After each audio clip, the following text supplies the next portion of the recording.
अविनाश को दो अन्य प्रतिद्वंद्वियों से मुकाबला करना पड़ा, जिन्हें लगा कि वे अपना भाग्य आजमा सकते हैं, लेकिन सब कुछ एक जैसा था क्योंकि उन्होंने बिना किसी प्रयास के जीत हासिल कर ली।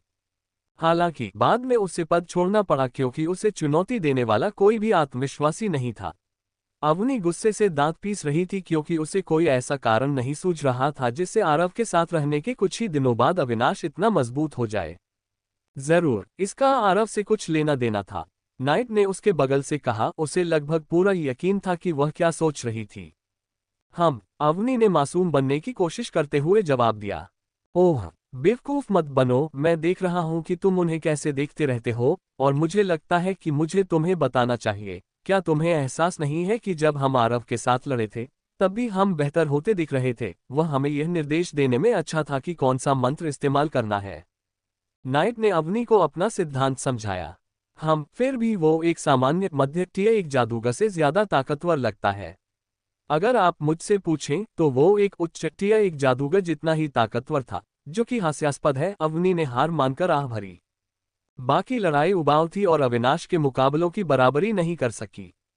उन्होंने भीड़ को संतुष्टि के चरम पर पहुंचा दिया था। अब ऐसा लग रहा था कि विभिन्न परिवारों और कुलों के युवा पीढ़ी के नेताओं को अपने कौशल का प्रदर्शन करते देखना उबाऊ था, जो अविनाश द्वारा दिए गए विस्फोटक उत्साह की तुलना में काफी नीरस था।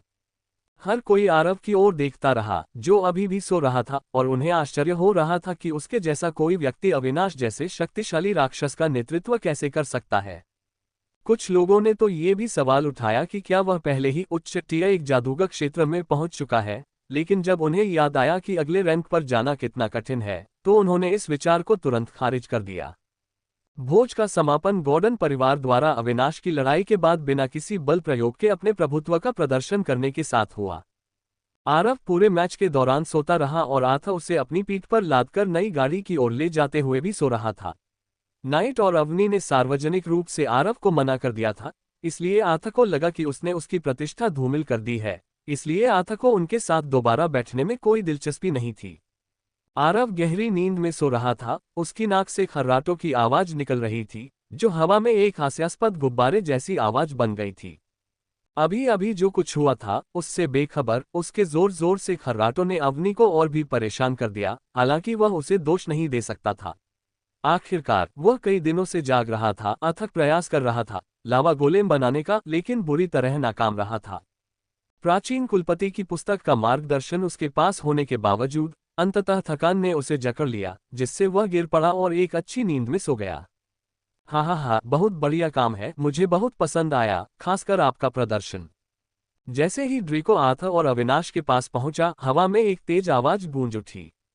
आरव आथा की पीठ पर लेटा रहा, जबकि ड्रीको ने अविनाश की ओर उत्साहपूर्वक इशारा किया। अंततः उनके स्थान पर पहुंचकर उसने अविनाश के कंधों पर हाथ रख दिया। ये स्पष्ट था कि ड्रीको अविनाश के व्यवहार और मंच पर प्रदर्शित उसकी आक्रामक युद्ध शैली की प्रशंसा करता था। इससे ड्रीको को अपने अतीत की याद आ गई, जब उसने निडरता से अपने ही क्षेत्र के लोगों को चुनौती दी थी, फिर भी किसी ने उसका सामना करने की हिम्मत नहीं की। अविनाश के प्रदर्शन ने ड्रेको के भीतर की आग को फिर से प्रज्वलित कर दिया था। इसे जारी रखो, ड्रेको ने टिप्पणी की। किसी और की उपस्थिति को स्वीकार करने की जहमत नहीं उठाई, जैसे कि वे अस्तित्व में ही न हो। जी हाँ सर, मैं करूंगा। पब फ्यूचर विज्ञापन, अविनाश ने तेजी से जवाब दिया, ड्रेको के अप्रत्याशित दृष्टिकोण और बातचीत से आश्चर्यचकित होकर। भयभीत सातवें बुजुर्ग ड्रेको द्वारा संपर्क किया जाना और उनसे बात करना एक दुर्लभ घटना थी।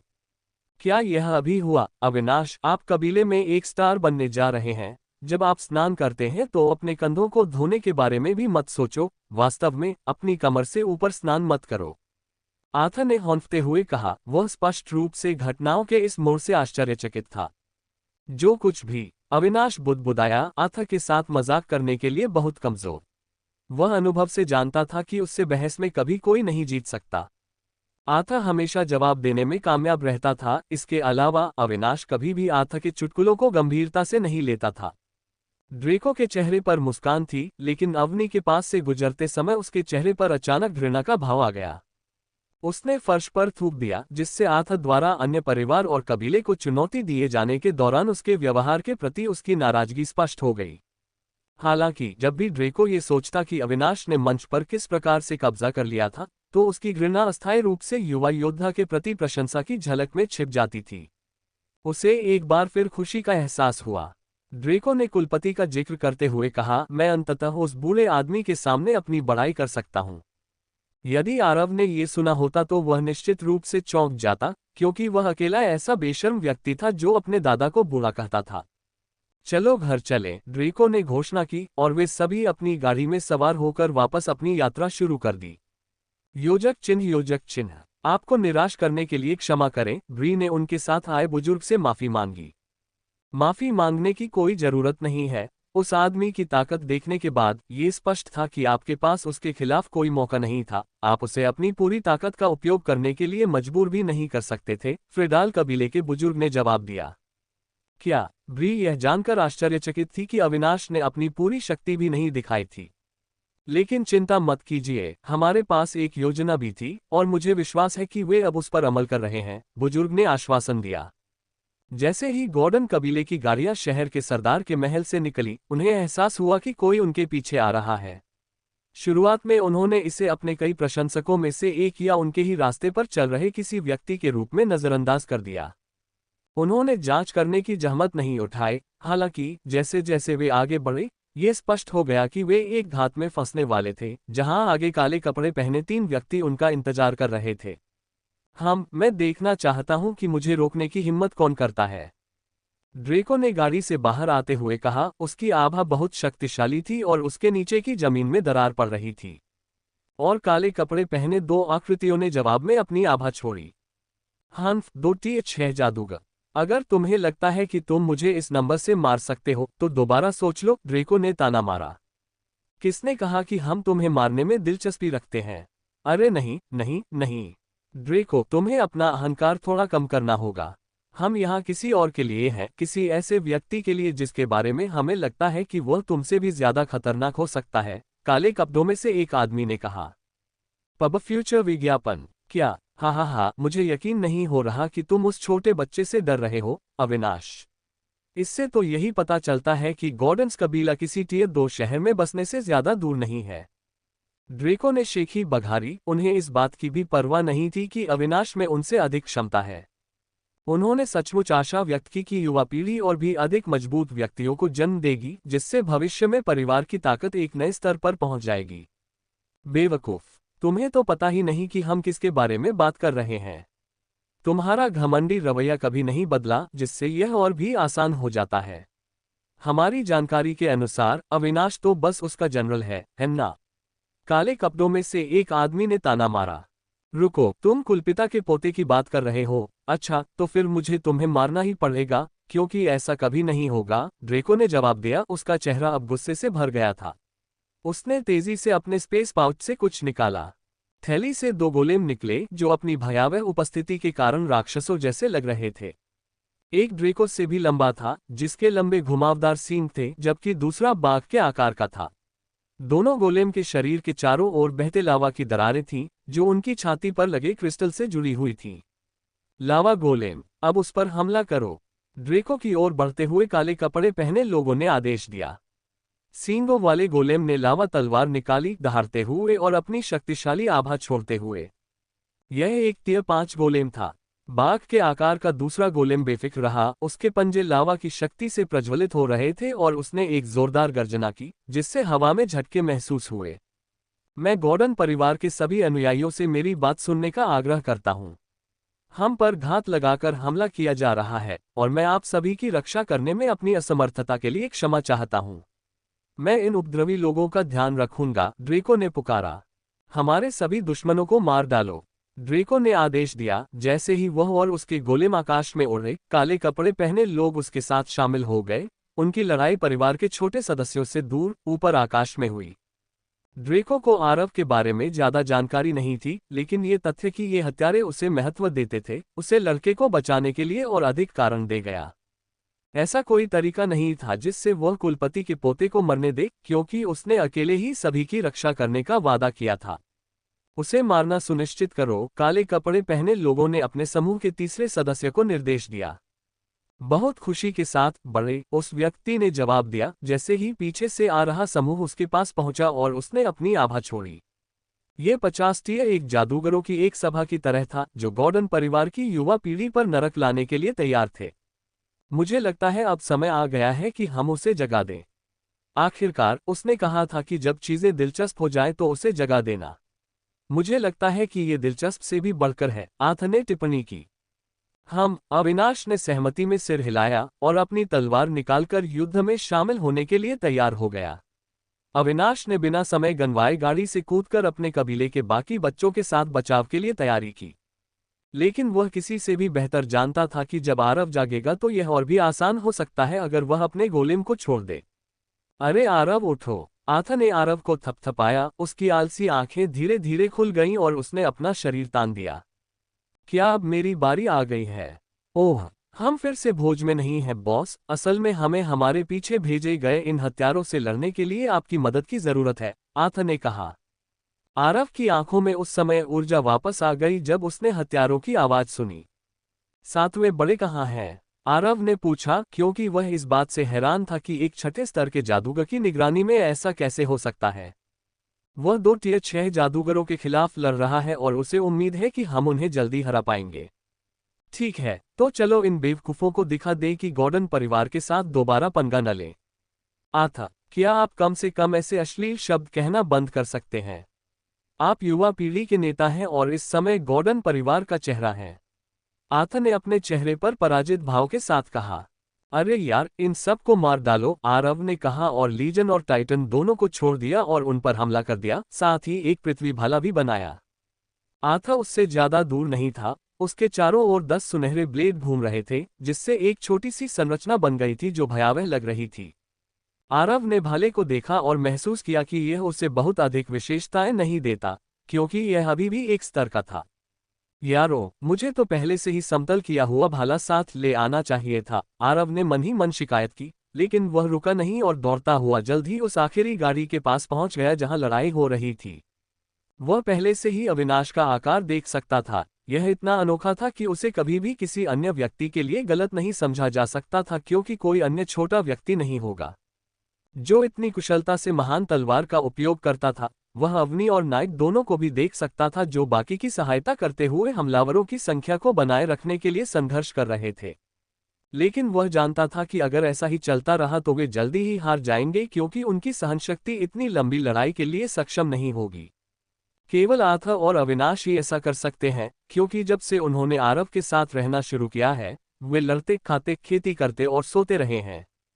तो उनकी सहनशक्ति और धीरज दूसरे स्तर पर था। उन्होंने केवल कुछ हफ्तों में सैकड़ों लड़ाइयों में खुद को संयमित किया है। रास्ता छोड़ो, आरव ने जैसे ही आगे आकर कहा, और वहां मौजूद लोगों ने जैसे ही देखा कि वह कौन है, वे तुरंत अलग हो गए। आरव के भाले ने बहुत तेज रोशनी चमकाई, क्योंकि यह स्तर 2 तक पहुंच गया था, क्योंकि वह अपने भाले में मैना डालकर इसे स्तर ऊपर कर रहा था। आरव और उसके गोलेम के गॉर्डन परिवार में शामिल होते ही चीखें गूंजने लगीं। यह एक करीबी लड़ाई से नरसंहार में बदल गया, क्योंकि कोई भी काला कपड़ा हत्यारा आरव या उसके गोलेम के हमले को रोक नहीं सका, क्योंकि वे सभी अलग अलग दिशाओं में चले गए और केवल एक ही वार से मारे गए। लीजन हर वार, हर मोड़ पर बिना ढाल के भी लड़ रहा था। हर वार में एक जान चली गई। हमले में कोई खास चालबाजी नहीं थी, बस भाले का बुनियादी हुनर था। इस बीच टाइटन की शैली अभी भी उतनी ही क्रूर थी जितनी पहले थी, जिससे उसके करीब खड़े सभी हत्यारे डर से कांप रहे थे। अगर तीसरा नेता अभी भी उन पर नजर नहीं रख रहा होता तो वे युद्ध छोड़कर भाग जाते। पब फ्यूचर विज्ञापन, और वहां से भाग जाओ, क्योंकि अगर लीजन कोई ऐसा व्यक्ति था जो अपने कौशल से सुंदर तरीके से जीवन लेता था, टाइटन वह था जिसने सबसे विभत्स तरीके से जीवन लिया। उसकी गदा मृत्युदंड की दरांती की तरह थी, वह खून से लथपथ थी। हर बार जब टाइटन ने अपने हाथ से हमला किया तो उसने गदा को घुमाना सुनिश्चित किया और स्पाइक्स को एक प्रकार के ड्रिल में बदल दिया जो बिना किसी प्रतिरोध के अपने विरोधियों के शरीर से गुजर गया। यदि यह चाकू से मक्खन अलग करने जितना आसान था, भले ही लीजन के पास उससे अधिक गुण थे, टाइटन एक हत्या मशीन की तरह था, जिसके एक हाथ में बड़ी ढाल और गदा थी। स्पष्ट रूप से गॉर्डन के अन्य सदस्यों ने लड़ाई से पीछे हटना शुरू कर दिया, क्योंकि उन्हें लगा कि वे रास्ते में आ सकते हैं। केवल वे ही लोग थे जो अभी भी आरव और उसके गोलेम के साथ लड़ रहे थे, अविनाश, आर्थर, नाइट और अवनी। आरव और 4 जनरलों, गॉर्डन परिवार यही कह रहा था जब उन्होंने उन्हें लड़ते देखा था। उन्होंने कहानियां सुनी हैं कि कैसे आरव और 4 प्रतिभाशाली जूनियर ने लेंस्ट परिवार को बचाने के लिए ज़ॉम्बी के एक गिरोह से लड़ाई लड़ी थी। लेकिन सुनना और देखना एक और बात है, वास्तव में नाइट और अवनी केवल आर्थर और अविनाश द्वारा हथियारों का शिकार करने की गति के साथ बने रहने की कोशिश कर रहे थे, लेकिन उन्हें पता चला उनके कौशल स्तर के नहीं थे या उनके युद्ध अनुभव उनके स्तर के नहीं थे। नाइट को बहुत से लोगों को पकड़ने के लिए अपनी छाया बंधन का उपयोग करना पड़ा, जबकि अवनी ने तेजी से पृथ्वी के भाले और दांव को उनके दिल में भेज दिया, जिससे उनकी मृत्यु हो गई। दूसरों की नज़र में यह अच्छा लगता है, लेकिन वे ये सब पीछे से कर रहे थे, जबकि उनके पास कोई भी हमला करने वाला नहीं था। इसीलिए जब उन्होंने देखा कि दूसरे लोग कैसे लड़ रहे हैं तो उनका खून खौल उठा। अविनाश अपनी महान तलवार चला रहा था, लेकिन वह अपने 5 टन तलवार कौशल का उपयोग कर रहा था, जिससे तलवार पर बहुत सारे पृथ्वी तत्व जमा हो जाने के कारण वह भारी हो गई थी, लेकिन वह अभी भी उस भारी तलवार को आसानी से घुमा रहा था। हर बार जब उसका हमला चकमा दे जाता और वह जमीन पर गिरता तो हमेशा एक झटका लहर पैदा होती जिससे उसके प्रतिद्वंद्वी उड़ जाते और इस प्रक्रिया में कुछ हड्डियां टूट जाती। वह एक बेस्क लड़ाकू की तरह था। उन्होंने वास्तव में आरव गोलेम्स के साथ अनगिनत बार लड़ाई करने के बाद लड़ने की यह शैली विकसित की थी। इस बीच आर्थर अपने हाथ जेब में डाले युद्ध के मैदान में आराम से घूम रहा था और जो भी उसके करीब आने की कोशिश करता वह धातु की तलवारों की कतार से कट जाता। किसी ने धातु की तलवार को बाईपास कर दिया और अंतरिक्ष से उस पर हमला करने की कोशिश की। तलवार उड़ गई, लेकिन आर्थर ने पृथ्वी की दीवार का उपयोग करके उसके हमले को रोक दिया, इससे पहले कि लगभग 5 धातु की तलवारें उसके शरीर को अलग अलग कोनों से छेदतीं, जबकि उसके हाथ अभी भी उसकी जेब में थे। धातु से पृथ्वी तत्वों की ओर उनका परिवर्तन इतना सहज था। आरव सबसे अधिक क्रूर था, वह लार टिपकाते हुए उनका शिकार करता रहा।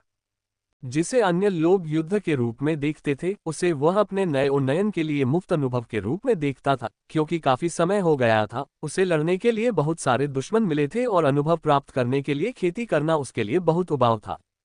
वह और भी अधिक खुश था कि किसी ने उसके परिवार पर हत्यारा भेजा। यदि गॉर्डन की युवा पीढ़ी में से किसी को पता चल गया कि वह क्या सोच रहा है तो वे भी इसमें शामिल हो सकते थे और उसे पीट सकते थे। अग्नि तत्व पर उसका नियंत्रण उसके पृथ्वी तत्व से अधिक हो गया है, भले ही उसने इसका प्रयोग बहुत कम किया हो, जिससे उसे आश्चर्य हुआ कि क्या उसका अग्नि तत्व चरम आत्मीयता के करीब था। भले ही यह उच्च आत्मीयता कहता हो, ये स्पष्ट था कि वह पृथ्वी तत्व की तुलना में अग्नि का अधिक आदी था, लेकिन इससे उसने पृथ्वी तत्व की उपेक्षा नहीं की। आरव ने अपना भाला फेंक दिया जब उसे एहसास हुआ कि वह कम समय में भाले को स्तर 6 तक अपग्रेड नहीं कर पाएगा, इसलिए उसने अपनी मुट्ठी और अपने दोहरे तत्वों का उपयोग करने का सहारा लिया। वह वास्तव में आग में था क्योंकि वह जल रहा था और उसके करीब आने वाले किसी भी व्यक्ति को जला रहा था। उसके आसपास का तापमान न केवल गर्म था बल्कि झुलसाने वाला गर्म था। अग्नि तत्वों का उसका प्रयोग सभी को ये प्रश्न करने पर मजबूर कर रहा था कि क्या वह वास्तव में गॉर्डन था या कोई ऐसा व्यक्ति जिसे कबीले ने अग्नि कबीले से अपहृत किया था। अवनी पब फ्यूचर विज्ञापन सामंत अवनी और नाइट को नए सुधार पर आश्चर्य हुआ। उन्होंने खुद को आरव या अविनाश या यहाँ तक कि आर्थ के खिलाफ लड़ने वाले काले हत्यारों के रूप में कल्पना की, जब तक उन्हें एहसास नहीं हुआ कि वे कभी नहीं जीत सकते। और गोलेम से लड़ना तो बिल्कुल नहीं था, क्योंकि वे अपने रचयिता से भी अधिक शक्तिशाली थे और पिछली बार की तुलना में अधिक खतरनाक थे। गॉर्डन परिवार के सदस्यों के लिए अब मन शांत था क्योंकि उनके नायक अत्यंत शक्तिशाली थे, लेकिन हत्यारों के लिए वे पहले से ही उस व्यक्ति को कोस रहे थे जिसने उन्हें गलत जानकारी दी थी। जैसा कि वहां दी गई जानकारी में बताया गया है कि आरव के पास केवल एक टियर एक गोलेम था जो बेहद मजबूत था। ऐसा कहा गया था कि बाकी कमजोर थे, लेकिन यहाँ वे 2 राक्षस गोलेम थे। सूचना में ये भी कहा गया था कि उन्हें केवल अविनाश के बारे में चिंता करने की आवश्यकता थी क्योंकि आरव सिर्फ एक गोलेम पद जादूगर था और उसके पास बहुत अधिक लड़ाकू शक्ति नहीं थी, लेकिन वह अब हमले का नेतृत्व कर रहा था। जैसे कि कोई व्यक्ति यौन रूप से भ्रष्ट हो गया हो, अब अंततः एक नग्न महिला को देख रहा हो। उनसे लड़ने के बजाय उनके पीछे भागना। संदेह है कि स्क्रिप्ट में कहाँ गलती हुई। वे हत्यारे थे, लेकिन वे ही थे जिनका पीछा किया जा रहा था। धमाका। आरव तेजी से झुका क्योंकि उसके खतरे की इंद्रियां झंझना उठी। उसने उस स्थान पर नजर डाली जहां वह कुछ क्षण पहले खड़ा था। एक विशाल बाघ राक्षसी जानवर और टाइटन के बीच एक भयंकर संघर्ष का गवाह बना। ओह, तो आप उससे बच निकलने में कामयाब रहे, है ना? कोई बात नहीं, देखते हैं कि आप अगले हमले से बच सकते हैं या नहीं। 2 टियर 6 जादूगरों के साथ आए आदमी ने एक और डराने वाले जानवर को बुलाते हुए ताना मारा। यह एक समुद्री केकड़ा राक्षसी जानवर था जो अपने पैरों पर तेज चलता हुआ प्रतीत होता था। सावधान रहो, वह एक जानवर प्रशिक्षक है, आथ ने चेतावनी दी, ये समझते हुए कि यह आरव के जीवन पर उनका प्रयास था, केवल जानवर प्रशिक्षक को आरव की देखभाल करने की अनुमति देने के लिए, ध्यान भटकाने के लिए। चिंता मत करो, वह केवल टियर 2 जादूगर है, जिसका अर्थ है कि वह केवल 2 राक्षसी जानवरों को ही नियंत्रित कर सकता है, आरव ने लापरवाही से उत्तर दिया।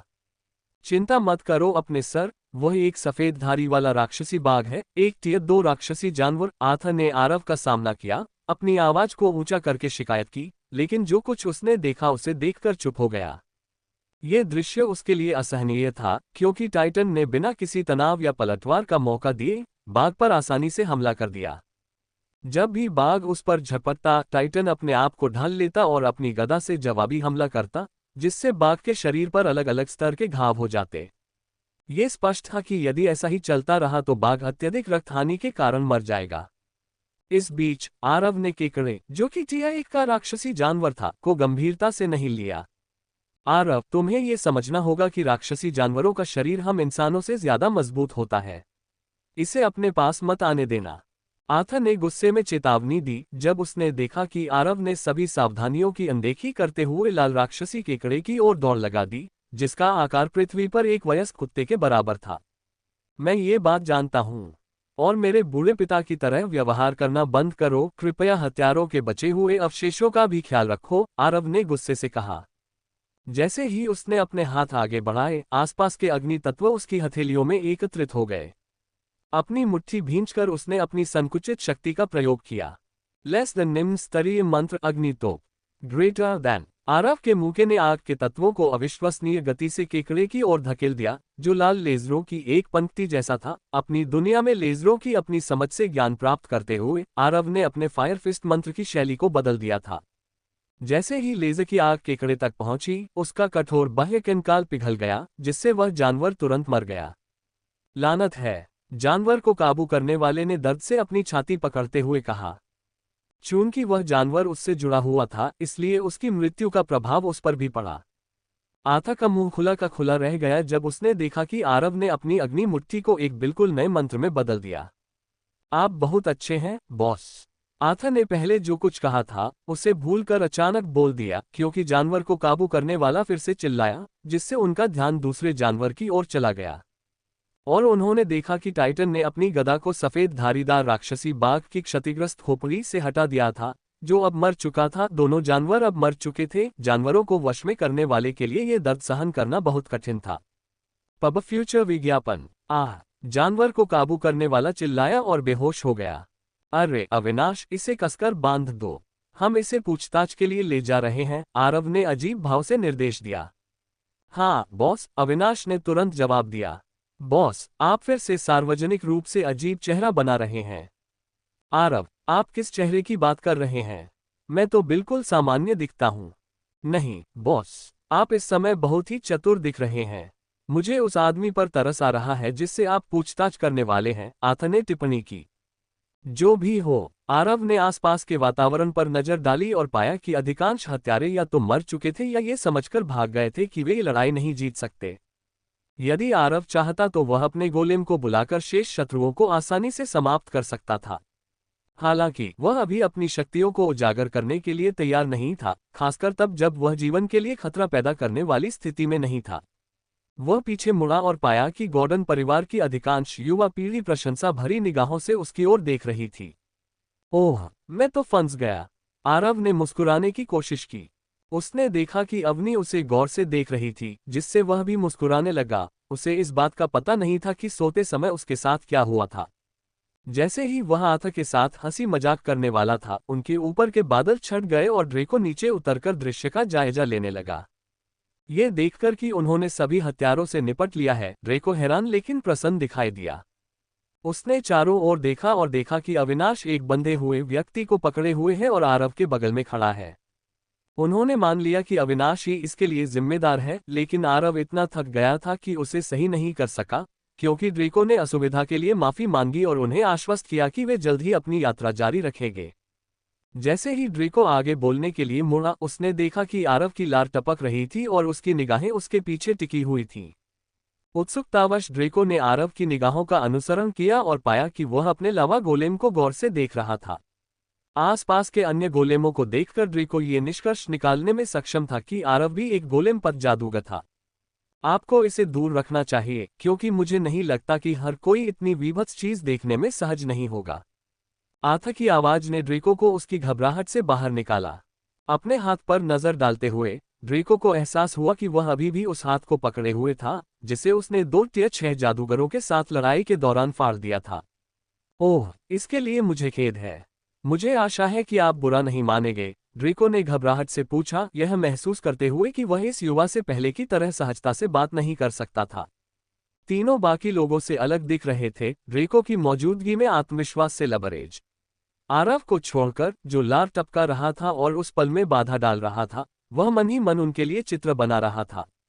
क्या तुम कृपया मेरे गोलेम को विकृत व्यक्ति की तरह घूरना बंद कर सकते हो? ड्रेको ने आरव का ध्यान वापस पाने के लिए खांसने का नाटक किया। पब फ्यूचर विज्ञापन। ओह, माफ करना, 7वें बड़े। मुझे यकीन नहीं है कि मुझ पर आपके अलावा गोलेम पर प्रयोग करने के लिए भरोसा किया जा सकता है या नहीं। देखिए, मैं खुद एक बनाने की कोशिश कर रहा हूं, लेकिन मुझे कोई सफलता नहीं मिली है। मैं सोच रहा था कि क्या आप मुझे अपना एक गोलेम उधार देने की अनुमति देंगे। आरव की बात तुरंत रुक गई जब उसने महसूस किया कि 7वें बुजुर्ग की तीव्र निगाहें एक खतरनाक जानवर की तरह थीं और उसने देखा कि वह अभी भी फटे हुए हाथ को पकड़े हुए था।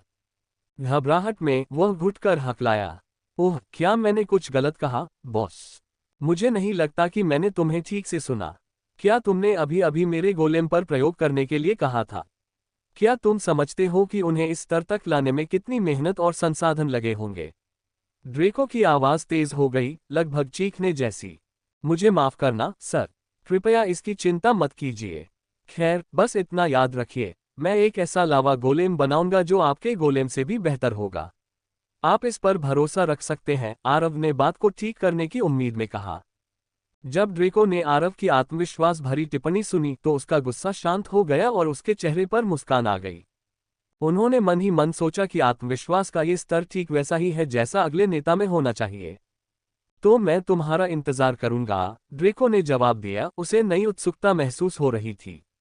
आरव ने ड्रेको के गोलेम पर एक अंतिम नजर डाली और फिर अपनी गाड़ी की ओर चल पड़ा। उसके साथ आथा और अविनाश भी थे, जो अपने बंधक को घसीटते हुए उसके पीछे चल रहे थे। यद्यपि आरव ड्रेको के गोलेम का निरीक्षण करने में सक्षम नहीं था, लेकिन अब उसे अपने गोलेम योजना के लिए क्या करना है, इसका स्पष्ट विचार था। इस बीच ड्रेको अचानक वास्तविकता में वापस आ गया और उसे एहसास हुआ कि वह बंधक को कबीले में वापस ले जाने का कारण पूछना भूल गया था। ये पूछना उसका मुख्य उद्देश्य था, लेकिन आरव के साथ उसकी गहन बातचीत ने क्षण भर के लिए उसे भूल जाने पर मजबूर कर दिया था। अरे, भूल जाओ, आखिरकार वह बुरे आदमी का पोता है। चिंता करने की कोई जरूरत नहीं है, ड्रेको ने खुद से बुदबुदाते हुए अपनी गलती को नजरअंदाज कर दिया। इसके साथ ही गाड़ियां अपनी यात्रा पर पुनः चल पड़ी। ड्रेको ने अब अपना ध्यान अपने कार्य पर केंद्रित कर लिया। तुम्हारा क्या मतलब है कि उसे लड़ने का मौका ही नहीं मिला? उसने लड़ाई क्यों नहीं की? गॉर्डन के मुखिया ने उस पल बहुत ही बचकाना व्यवहार करते हुए गुस्से से भर दिया। बूढ़े आदमी, यह मेरी गलती नहीं थी। बात बस इतनी थी कि दूसरे परिवारों और कुलों के प्रतिभाशाली लोग भी उसे बाहर नहीं निकाल पाए। अविनाश ही था जिसने दूसरे परिवारों और कुलों के युवा पीढ़ी के नेताओं के घमंडी चेहरों से मुस्कुराहट मिटा दी। ड्रेको ने गर्व से कहा। जब उसने अविनाश का जिक्र किया तो उसकी आंखें सितारों से चमक उठीं। अक्षम मूर्ख, कुलपति ने शाप दिया। ड्रेको ने कहा, मैं उस अविनाश लड़के को अपने संरक्षण में लाना चाहूंगा। मुझे यकीन है कि वह कबीले के लिए एक स्तंभ बन जाएगा। हाँ, तुम आरव से किसी को चुराना चाहते हो, ठीक है, कर लो। लेकिन तुम्हें पता होना चाहिए कि वह और आथा लड़का आरव के साथ ट्रेनिंग करते हैं और हमेशा साथ रहते हैं, जैसे 3 मस्कटियर, इसलिए पूरा पैकेज पाने के लिए तैयार रहो, कुलपति ने कहा। मुझे सच में नहीं पता, लेकिन मैंने बस यही अनुमान लगाया कि उनका रिश्ता काफी करीबी था, बस इतना ही, ड्रेको ने कहा। ठीक है, आप निराश हैं। क्या मेरी इच्छा कभी पूरी नहीं होगी? मैंने उस लड़के को इस उम्मीद में भोज में भेजा था कि उसे हराने के लिए कोई बहुत मजबूत प्रतिभा होगी। भले ही मुझे पता हो कि वह बेहद ताकतवर है, फिर भी मुझे उम्मीद थी कि उसे चुनौती देने वाला कोई तो होगा। कम से कम मुझे तो कोई ऐतराज नहीं होगा अगर वह इस शहर की युवा पीढ़ी के बीच, जिसे वे हमेशा से ही बुलाते हैं, सबसे ताकतवर राजा का अपना खिताब खो दे। मुखिया ने अपनी शिकायतें जारी रखीं। ओह, तुम चाहते थे कि वह हार जाए। ड्रेको ने पूछा। उसके मन में प्रश्न चिन्ह उठ रहे थे, क्योंकि वह सोच रहा था कि कौन चाहेगा कि उसका पोता सिर्फ इसलिए हार जाए क्योंकि वह मजबूत है। और ये तथ्य कि वह व्यक्ति अपने पोते के उपनाम से संपर्क में था, ड्रेको के लिए भी घिनौना था। ऐसा इसलिए है क्योंकि मैं चाहता हूं कि वह सलाह के लिए मेरे पास आए। जादूगर बनने के बाद से ही वह हमेशा एक अकेले भेड़िए की तरह व्यवहार करता रहा है, और वह बहुत तेजी से आगे बढ़ा है। भविष्य में मैं कैसे शेखी बघार सकता हूं कि मैंने उससे वह सब सिखाया जो वह जानता है। अपनी जादुई शक्तियों को जागृत करने के बाद वह मुझे इतनी जल्दी भूल गया, वह मुझे भी भूल गया है, कुलपति ने एक बार फिर शिकायत की। ड्रेको को आखिरकार समझ आ गया कि यहाँ क्या हो रहा है। बूढ़े को लगा कि उसके पोते का अहंकार उसकी ताकत को देखते हुए बहुत ज्यादा है, और उसे लगा कि अगर वह एक बार हार गया तो शायद वह सलाह के लिए उसके पास आ जाए। लेकिन चूंकि आरव कभी किसी से नहीं हारा, इसलिए इससे कुलपति का दुख और बढ़ गया। एक जिद्दी बूढ़ा आदमी अपने पोते का मार्गदर्शन तो करना चाहता था, लेकिन उसे अपना शिष्य बनाने में बहुत घमंड था।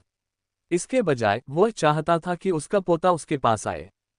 छोटे बच्चे की तरह इतना शोर मचाना बंद करो। क्या तुम इतने बड़े नहीं हो गए हो कि इस तरह बर्ताव कर सको? असल में तुम्हें तो जश्न मनाना चाहिए, क्योंकि अब तुम्हारे कबीले के पास एक प्रमाणित प्रतिभा जो हमें आगे बढ़ने में मदद करेगी, लेकिन आप तो उसे हारने पर अड़े हुए हैं। महान बुजुर्ग ने कुलपति को डांटते हुए उसे चुप करा दिया। अब तुम जा सकते हो, ग्रैंड एल्डर ने ड्रेको से कहा। ड्रेको ने बाहर जाने से पहले सिर झुकाया, केवल कुलपति और महापुरुष ही साथ रह गए। अब हम गंभीर मुद्दों पर बात करें, ठीक है? आपको क्या लगता है कि कौन इतना आश्वस्त है कि हमारे बच्चों की हत्या करने की कोशिश करेगा? बड़े बुजुर्ग ने पूछा। खैर, सबसे पहले तो हम जानते हैं कि वे इस शहर के नहीं हैं, लेकिन ये साफ है कि उन्हें नौकरी पर रखा गया था। लेकिन इतनी नफरत किसमें होगी कि कुछ नौजवानों को मार डाले? मुझे समझ नहीं आता। मुझे लगता है किसी को आरव से जलन हो रही है। भले ही वह शांत स्वभाव का हो और कभी घमंडी न रहा हो, लेकिन इस बात ने उन्हें उससे छुटकारा पाने की इच्छा और बढ़ा दी। ग्रैंड एल्डर ने बताया, मुझे तो ऐसा भी लग रहा है कि यह काम शहर के ही किसी व्यक्ति ने किया है, जो हमारी युवा पीढ़ी को खत्म करके हमारी जड़ों को काटने की कोशिश कर रहा है। और कोई ऐसा क्यों करेगा? वो तो बस बच्चे हैं। कसम से, ये सब राजनीतिक बातें मुझे थका देती हैं। इसीलिए तो पिताजी ने आपको परिवार का मुखिया बनाया था, ताकि परिवार को ऐसी परिस्थितियों से निपटने में मदद मिल सके। कुलपति ने बाहें फैलाकर शिकायत की। क्या आप यह नहीं जानते कि किसी भी कुल की निरंतर समृद्धि के लिए युवा पीढ़ी की योग्यताएं महत्वपूर्ण है? पब फ्यूचर विज्ञापन। इसलिए हमारी युवा पीढ़ी इतनी महान और प्रतिभा से भरी हुई है कि वह केवल ईर्ष्या ही भड़का सकती है, ग्रैंड एल्डर ने समझाया। मैं पूरी तरह से हार मानता हूँ, कुलपति ने कहा। क्या गुंडा है? तुम और ड्रेको एक जैसे हो। तुम्हें बस लड़ना लड़ना और लड़ना आता है, सारे फैसले और योजनाएं मुझ पर छोड़ देते हो। बेकार, बड़े बुजुर्ग ने सिर हिलाते हुए कहा। उसने अपने भाई की तरफ देखा, जो दरवाजे की तरफ बढ़ रहा था। अभी भी उलझन में था कि उससे पूछे या नहीं, लेकिन इससे पहले कि वह कुछ कह पाता, मुखिया ने उससे पहले ही बात कर दी। बूढ़ा चौथा जल्द ही अपने मिशन से वापस आ जाएगा। आपको क्या लगता है कि वह क्या करेगा जब उसे पता चलेगा कि उसका एकमात्र पोता अविनाश भाला चलाने वाला जादूगर नहीं बन पाया है? कुलपति ने आह भरते हुए कहा। कौन जाने, लेकिन एक बात तो पक्की है, वह आरव से प्यार करेगा। दोनों का रवैया एक जैसा है, और बताया गया है कि आरव को कई बार भाला चलाते देखा गया है। मैं बस यही उम्मीद करता हूं कि वह सकुशल वापस आ जाए, बड़े बुजुर्ग ने जवाब दिया। आप जानते हैं कि रक्त चंद्रमा अब से 5 दिन बाद है, और मैंने जो सुना है वह न्यूनतम खतरा है मिड टियर होड़ जिसका हम सामना कर रहे हैं, जिसका अर्थ है कि भले ही आप उस लड़ाई में नहीं लड़ सकते हैं, आप शांति से अपनी छुट्टियां जारी रख सकते हैं, ग्रैंड एल्डर ने कहा। हाँ, मैंने सुना है। मैं ड्रेको को शहर के पहरेदारों के साथ भेजूंगा ताकि वे अन्य मध्य स्तरीय जीवों को रोक सकें। ये लड़ाई मुख्यतः निम्न स्तरीय जादूगरों 1 to 3 और निम्न स्तरीय आक्रमणकारियों के बीच होगी, कुलपति ने कहा। क्या तुमने आरव और उसके साथियों को इस ब्लड मून अभियान पर भेजने के बारे में सोचा है? आखिरकार वह आदमी एक टियर 2 ज़ॉम्बी को मार सकता है, जिसका मतलब है कि वह इस लड़ाई में एक अहम हथियार साबित हो सकता है। और मुझे लगा था कि तुम उसे हार का स्वाद चखाना चाहते हो। अगर कोई मानव प्रतिभा उसे हरा नहीं सकती, तो शायद वह युद्ध में उसका सामना कर सकता है। लेकिन चिंता मत करो, हम ये सुनिश्चित करेंगे कि हमारे परिवार के टियर 3 के शीर्ष जादूगर उस पर नजर रखें। वे उसके गुप्त अंगरक्षक होंगे और उसकी सुरक्षा सुनिश्चित करेंगे, महापुरुष ने सुझाव दिया। अब जब आपने इसका जिक्र किया है तो मुझे यह विचार थोड़ा पसंद आया। और कौन अपनी युवा पीढ़ी को युद्ध में भेज रहा है? कुलपति ने पूछा। खैर, हमारे अलावा कोई नहीं। आपका क्या मतलब है, हमारे अलावा कोई नहीं? खैर, पहली बात तो यह है कि यह सचमुच जोखिम भरा है। लेकिन वे युद्ध का अनुभव किए बिना अनुभवी सैनिक नहीं बनेंगे। क्या वे ऐसे नौसिखिए सैनिक पैदा करने की योजना बना रहे हैं जो अपने घरों की रक्षा करने में असमर्थ हो? कुलपति ने गुस्से से पूछा। खैर, हर कोई इस बात का भरोसा नहीं रख सकता कि उसका बच्चा टियर 2 जीव के छिपे हुए हमले से बच सकता है। आप असल में भूल जाते हैं कि शहर की रक्षा करना नगर स्वामी का कर्तव्य है। हम तो बस मदद के लिए यहाँ हैं। और सच बताऊं तो हमारे अलावा केवल डा कबलिस परिवार ने ही इस रक्तिम चंद्रमा के दौरान शहर की दीवारों की रक्षा करने की बात स्वीकार की है, महान बुजुर्ग ने समझाया।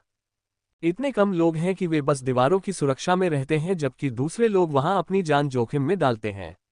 और फिर भी वे खुद को तीसरे दर्जे के शहर का कबीला कहने की हिम्मत रखते हैं। कितनी शर्म की बात है, कुलपति ने दूसरे कबीलों के रवैये से घृणा करते हुए कहा। दरअसल यही सही तरीका है। किसी कबीले के योद्धाओं की बहुत ज्यादा मौत उन्हें कमजोर करने के अलावा कुछ नहीं करेगी, और कोई भी ऐसा नहीं चाहता। यही कारण है कि मैं केवल निम्न स्तरीय लड़ाइयों के लिए समर्थन भेज रहा हूं, जिसमें अगली पीढ़ी के साथ साथ कुछ अनुभवी कबीले के सदस्य भी शामिल हैं, जो इतने लंबे समय से टियर 3 जादूगर क्षेत्र में रह रहे हैं। उनके पास बहुत अनुभव है। इस समय हम एक मध्य स्तरीय जादूगर को खोने का जोखिम भी नहीं उठा सकते हैं, बड़े बुजुर्ग ने समझाया। और उनका संरक्षक ड्रेको होगा, जो शहर के स्वामी के आदमियों के साथ मिलकर एबिस सेना के मध्य स्तरीय योद्धाओं की प्रगति को रोकेगा, लेकिन उसे एक विशेष मिशन पर भी रखा जाएगा, ग्रैंड एल्डर ने आगे कहा। और वह मिशन क्या है? कुलपति ने पूछा। यदि परिस्थितियां खराब हो जाएं तो अगली पीढ़ी की रक्षा के लिए, महापुरुष ने अपनी व्याख्या समाप्त की। मुझे तुम्हारी योजना पसंद है, हम इसे ऐसे ही करेंगे। चलो उन बेचारों तक खबर पहुंचाते हैं ताकि उन्हें पता चले कि उन्हें जल्द ही एक छोटे से नर्क में फेंक दिया जाएगा। कुलपति ने अपने चेहरे पर एक डरावनी मुस्कान के साथ कहा, जब उन्होंने अपने पोते के चेहरे की कल्पना की, जब वह उन्हें बताएगा कि उसे जल्द ही एक अन्य युद्ध क्षेत्र में फेंक दिया जाएगा। तुम यहाँ क्या कर रहे हो? आथा ने उस समय चिल्लाकर पूछा जब उसने अवनी को आरव के पिछवाड़े में प्रवेश करते देखा, जहां वे आमतौर पर अभ्यास करते हैं। वह अचंभित रह गया, क्योंकि वह अभी भी अविनाश के साथ मुकाबले में था। जब उसने अवनी से सवाल किया तो वह सदमे में रह गई, क्योंकि उसने अविनाश पर उसके द्वारा किया गया आखिरी वार देखा था। अविनाश को पहले भी लड़ते हुए देखने के कारण उसने अनुमान लगाया कि वह आथा से अधिक शक्तिशाली होगा, क्योंकि उस दिन केवल अविनाश ही मंच पर गया था। और ये तथ्य कि आथा अपने गैर गंभीर रवैये के लिए जाना जाता था, उसके विचारों को हल करने में सहायक हुआ। लेकिन अब उसने उसे एक ऐसे व्यक्ति के साथ आमने सामने भिड़ते देखा जिसके बारे में उसने सोचा था कि वह उसे हरा नहीं सकती। इससे उनकी वर्तमान समझ नष्ट हो गई। एर्म एर्म, वह हकला रही थी। उसे समझ नहीं आ रहा था कि भोज में जो कुछ हुआ था उसके बाद वह कहाँ से शुरू करे। उसे यह एहसास हो गया था कि आरव एक राक्षस है और वह उससे मजबूत बनना सीखना चाहती थी। हम यहाँ आपसे माफी मांगने और आपको कुछ गंभीर समाचार बताने आए हैं। आरव कहाँ है? नाइट चुपचाप छाया से बाहर आया, लेकिन अविनाश की बड़ी तलवार के उस पेड़ में धंस जाने से बच गया जहां से वह अभी अभी बाहर निकला था। क्या आप कृपया लोगों पर अपनी तलवार फेंकना बंद कर सकते हैं? नाइट चिल्लाया। उसे डर था कि अगर वह थोड़ा धीमा होता तो तलवार के मात्र स्पर्श से ही वह गंभीर रूप से घायल हो जाता। और तुम लोगों के घरों में भूत की तरह घुसना बंद करो, वरना मैं तुम्हें घुसपैठिया समझ सकता हूँ। एक सामान्य व्यक्ति की तरह दरवाजे का इस्तेमाल करो, क्योंकि मैं तुमसे वादा करता हूँ अगली बार मैं चूकूंगा नहीं। अविनाश का चेहरा उदासीन बना रहा, जिससे नाइट के लिए यह निर्धारित करना कठिन हो गया कि वह गंभीर था या सिर्फ मजाक कर रहा था। यह कमीना, नाइट की भौहें सिकुड़ गईं। आरव कहाँ है? अवनी ने आखिरकार पूछने का साहस जुटाया। ठीक है, अगर आपको जानना ही है तो वह कमीना वापस आने के बाद से सो रहा है। आथा ने छत की ओर इशारा किया जहां अवनी और नाइट ने आरव को सोते हुए देखा था। उसकी नाक से आती हुई खर्राटें एक छोटे गुब्बारे में बदल गई थीं, जो शांतिपूर्ण भ्रम को और बढ़ा रही थीं। वह इतनी खूबसूरती और शांति से खर्राटे लेता है कि आपको लग सकता है कि वह कोई फरिश्ता है, लेकिन जिस क्षण वह जागता है पूरा स्थान बारूदी सुरंग बन जाता है। आथा ने अपना सिर हिलाते हुए शिकायत की। अवनी, अवनी ने उलझन में पूछा, बारूदी सुरंग क्या है? ओह, यह एक नया शब्द है जो मैंने आरव से सीखा है। आथा मुस्कुराया। चलो उसे जगाते हैं, नाइट ने सुझाव दिया और आथा मूर्खतापूर्ण सुझाव से काम उठा। क्या तुम मरना चाहते हो? तुम आरव को क्यों जगाना चाहते हो? आथा ने पूछा। देखो मैं उससे कैसे जगाता हूं, नाइट ने उत्तर दिया और वह छाया में गायब हो गया। नहीं, बंद करो उस मूर्ख को। आथा और अविनाश दोनों नाइट को रोकने के लिए आरव के स्थान की ओर कूदे, लेकिन वे छाया यात्रा की गति से मेल नहीं खा सके क्योंकि यह टेलीपोर्टेशन के धीमे संस्करण की तरह था। अवनी, अल्पविराम। अवनी आथा और अविनाश के कठोर व्यवहार से आश्चर्यचकित थी। उसे विश्वास नहीं था कि आरव उसकी नींद में खलल डालने के लिए उन्हें नुकसान पहुंचाएगा, जबकि उनके पास महत्वपूर्ण जानकारी थी। लेकिन वह गलत थी। उन्हें आरव की चिंता नहीं थी, क्योंकि वह मारपीट करने वाला नहीं था। जब नाइट आरव की परछाई से बाहर आया तो उसने अपने पीछे एक डरावनी उपस्थिति महसूस की। उसने पलटकर देखा तो उसे आकार के हेलमेट के अंदर खून से लाल आंखें दिखाई दी, और लीजन के भाले के एक ही वार से नाइट छत से नीचे गिर गया, इससे पहले कि वह आरव को छू पाता या अपने हमलावर की पहचान कर पाता। आथा और अविनाश दोनों ने मुड़कर भागने की कोशिश की, लेकिन लीजन ने केवल ठंडी मुस्कान के साथ दो तेज भाले के हमले शुरू कर दिए। जैसे ही भाले के आकार की क्यूई ने उनके नितंबों पर प्रहार किया, वे नाइट की तरह छत से उड़ गए। साले, उस मूर्ख को उकसाने की तुम्हारी हिम्मत कैसे हुई? अविनाश चिल्लाया, भाले के तीखे प्रहार से अभी भी दर्द में था। भगवान का शुक्र है कि वो टाइटन नहीं था, वरना अभी खून बह रहा होता। उस कमीने की गदा जब भी वो उसे चलाता है, खून ही निकलता है। मुझे समझ नहीं आता कि गोलेम के पास हमसे बेहतर हथियार क्यों हैं, आथा ने शिकायत की। अभी क्या हुआ? नाइट ने पूछा। वह अभी भी उस बर्फीली आभा से कांप रहा था जिसे उसने अभी महसूस किया था। ठीक है, आप अभी आरव के एक अंगरक्षक लीजन से मिले, जिसे आप जानते हैं दूसरा टाइटन है, लेकिन वह किसी अन्य स्थान की रखवाली कर रहा है। और इसीलिए हम आरव को नहीं जगाते। वे दोनों राक्षस अपने मालिक के पास जाने वाले किसी को भी माफ नहीं करेंगे। हालांकि उनकी बुद्धिमत्ता से मुझे सिरदर्द हो रहा है, आथा ने अपनी दुखती हुई पीठ को सहलाते हुए समझाया। जमहाय, यहाँ क्या हो रहा है? क्या कोई आदमी चैन से सो नहीं सकता? आरव ने नींद से जागते हुए जम्हाई लेते हुए कहा। अरे, लीजन हमेशा ऐसा व्यवहार क्यों करता है जैसे वह हमें पहचान ही नहीं पाता और जब भी तुम सो रहे होते हो, हम पर हमला कर देता है? आथा ने सवाल किया। पुष्टि के लिए लीजन की ओर मुड़ने से पहले आरव कुछ समझ नहीं पाया। मास्टर, वे संदिग्ध थे और मुझे उनका ध्यान रखना था, लीजन ने कहा, उसकी लाल आंखें समझाते हुए चमक रही थीं। खैर, उन दोनों को याद रखना अच्छा होगा, वे परिवार हैं। आरव ने छत से नीचे कूदने से पहले आथा और अविनाश की ओर इशारा करते हुए कहा। लेकिन आथा और अविनाश भी उस बड़े झूठे लीजन पर विश्वास नहीं कर पाए। ये स्पष्ट था कि उसने जानबूझकर उन पर हमला किया था। आखिरकार अगर कोई घुसपैठिया आ जाता तो वे उसे मारने के लिए हमला कर देते। लीजन तो बस अपने मनोरंजन के लिए उनका इस्तेमाल कर रहा था। यहाँ क्या हो गया? बिग बॉस अवनी मुझसे मिलने आई थी। मैंने ऐसा क्या किया था कि मुझे यह मुलाकात मिल गई? आरव ने सवाल किया। अवनी ने कहा, हम आपको ये बताने आए हैं कि परिवार ने आगामी रक्तिम चंद्रमा से बचाव के लिए नवजागृत और कुछ पुराने दिग्गजों को शहर के गार्ड में शामिल होने के लिए भेजने का फैसला किया है। क्या? आथा ने आश्चर्य से कहा। उसे विश्वास नहीं हो रहा था कि वह क्या सुन रहा है। अवनी ने बताया, ऐसा कहा जा रहा है कि इस बार हमला करने वाला एक मध्यम श्रेणी का गिरोह होगा, जिसमें बड़ी संख्या में निम्न श्रेणी के जीव होंगे। इसका मतलब है कि यह मुख्य रूप से श्रेणी 1 से श्रेणी 3 के जादूगरों के बीच लड़ाई होगी।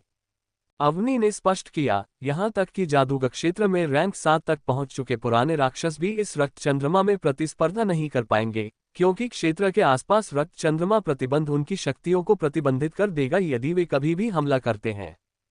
वाह, लगता है तुम्हें रक्तिम चंद्रमा के बारे में बहुत कुछ पता है। आरव ने सोच विचार कर अपनी ठुड्डी रगड़ते हुए कहा। बॉस, आपको तो पता ही है कि आपकी दाढ़ी नहीं है ना? इसीलिए आप जो कर रहे हैं वो वाकई अजीब है, आथा ने बगल से बीच में ही टोकते हुए कहा। क्या तुम मरना चाहते हो? आरव ने झुंझलाहट में कहा। चूंकि आथा ने अभी अभी शांत रहने का अपना प्रयास विफल कर दिया था, इसलिए लीजन ने अपने स्वामी के क्रोध को भांपते हुए आथा पर अपना भाला तान दिया। अल्पविराम, नीचे खड़े हो जाओ, यह आवश्यक नहीं है, आरव ने आदेश दिया और लीजन ने अनिच्छा से अपना भाला गिरा दिया। वाह, मेरे जानने वाले ज्यादातर गोलेम मास्टर अपने गोलेम से दिमाग से बात करते हैं। आप उन गिने चुने लोगों में से हैं जो उनसे मुंह से बात करते हैं, नाइट ने टिप्पणी की।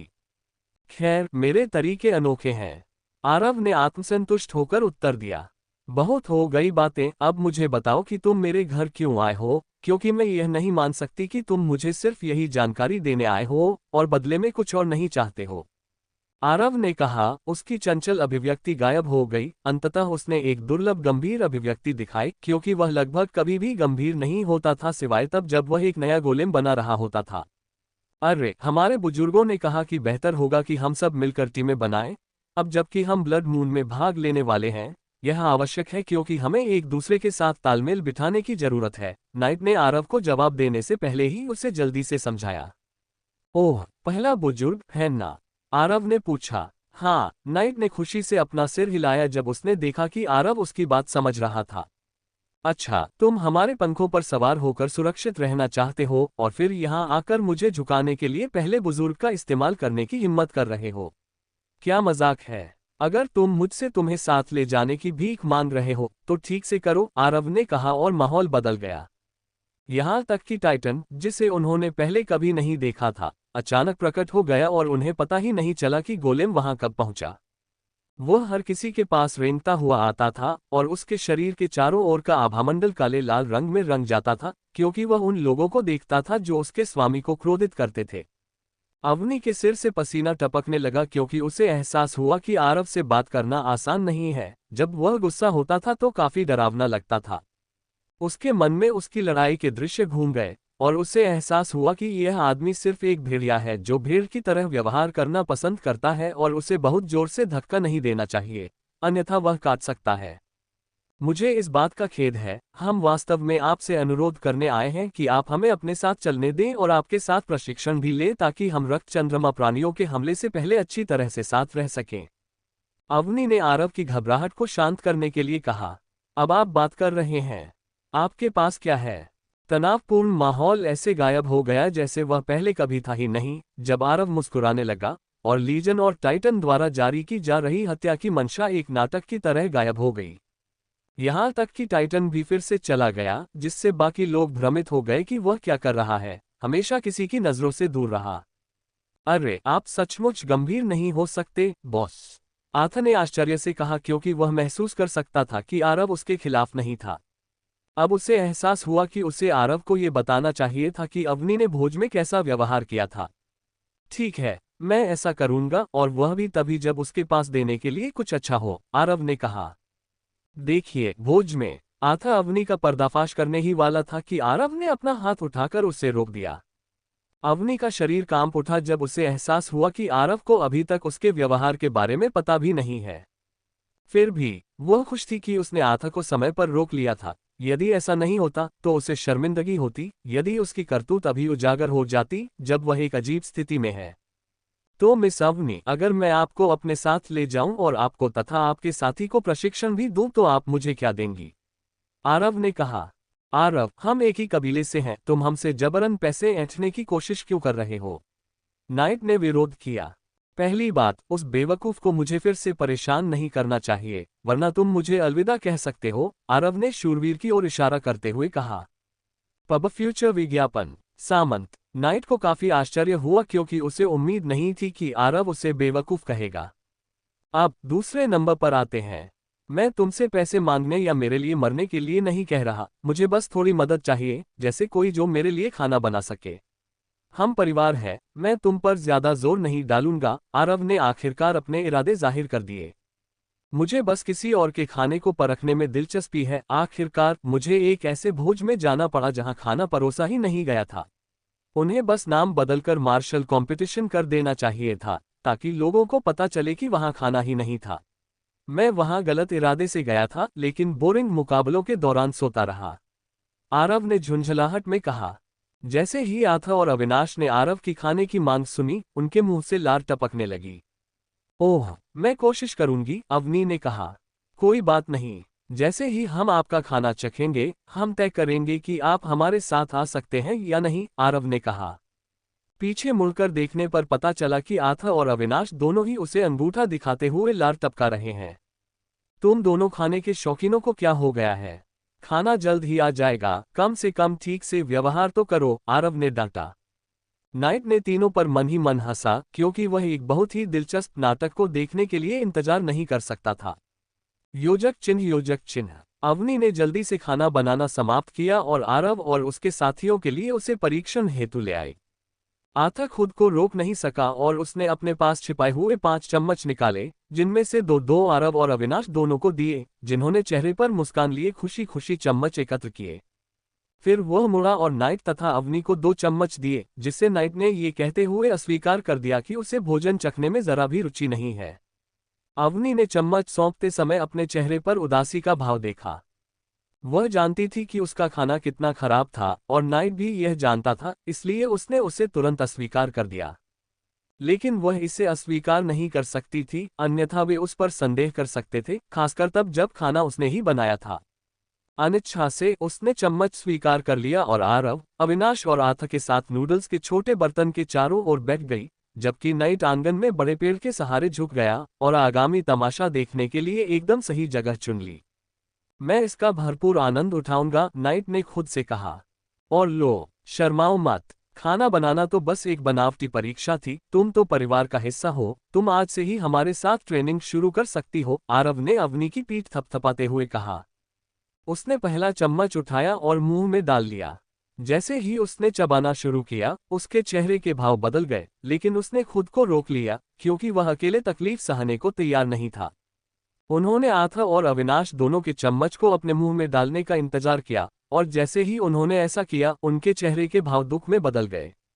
अवनी को अभी भी इस बात का एहसास नहीं था कि उसने क्या अराजकता फैलाई है, और उसने एक चम्मच अपने मुंह में डाला और तुरंत ही उसे आथा के चेहरे पर थूक दिया। आरव और अविनाश ने जल्दी से अपना खाना उगल दिया और आथा पर खूब हंसे। तुम्हें क्या हो गया है? भले ही तुम्हारा खाना खराब था, पर ये नूडल्स थे। तुम कैसे घटिया नूडल्स बना सकते हो? मैं तो हैरान हूँ, आथा ने दर्द से पेट पकड़े हुए शिकायत की। मुझे खेद है, लेकिन बात सिर्फ इतनी थी कि मैं आपको यह नहीं बता सकती थी कि मैं खाना पकाने में अच्छी नहीं हूँ। अगर मैं आपके साथ चलना चाहती थी तो यह एकमात्र विकल्प था जो आपने मुझे दिया था, अवनी ने माफी मांगी। पब फ्यूचर विज्ञापन। नाइट चुपचाप हंस रहा था और अपने सामने घटित हो रही स्थिति का आनंद ले रहा था। अवनी के चेहरे पर चिंता का भाव उभर आया जब उसने पूछा, क्या अब भी आपकी टीम में मेरा स्थान है? आरव का मुंह खुला का खुला रह गया, वह उसकी बातों का खंडन करने में असमर्थ था। आखिरकार वह वही था जिसने उसे सबसे पहले खाना बनाने के लिए कहा था। मैं वादा करता हूं कि मैं अन्य काम भी कर सकता हूं। मेरे पास ब्लड मून प्राणियों के बारे में बहुत सारे विचार हैं, और मैं युद्ध के दिन से पहले आपके आत्मिक कवच और हथियार उठाने में भी आपकी मदद कर सकता हूं। अवनी ने आरव को अपनी कीमत समझाने की कोशिश करते हुए कहा।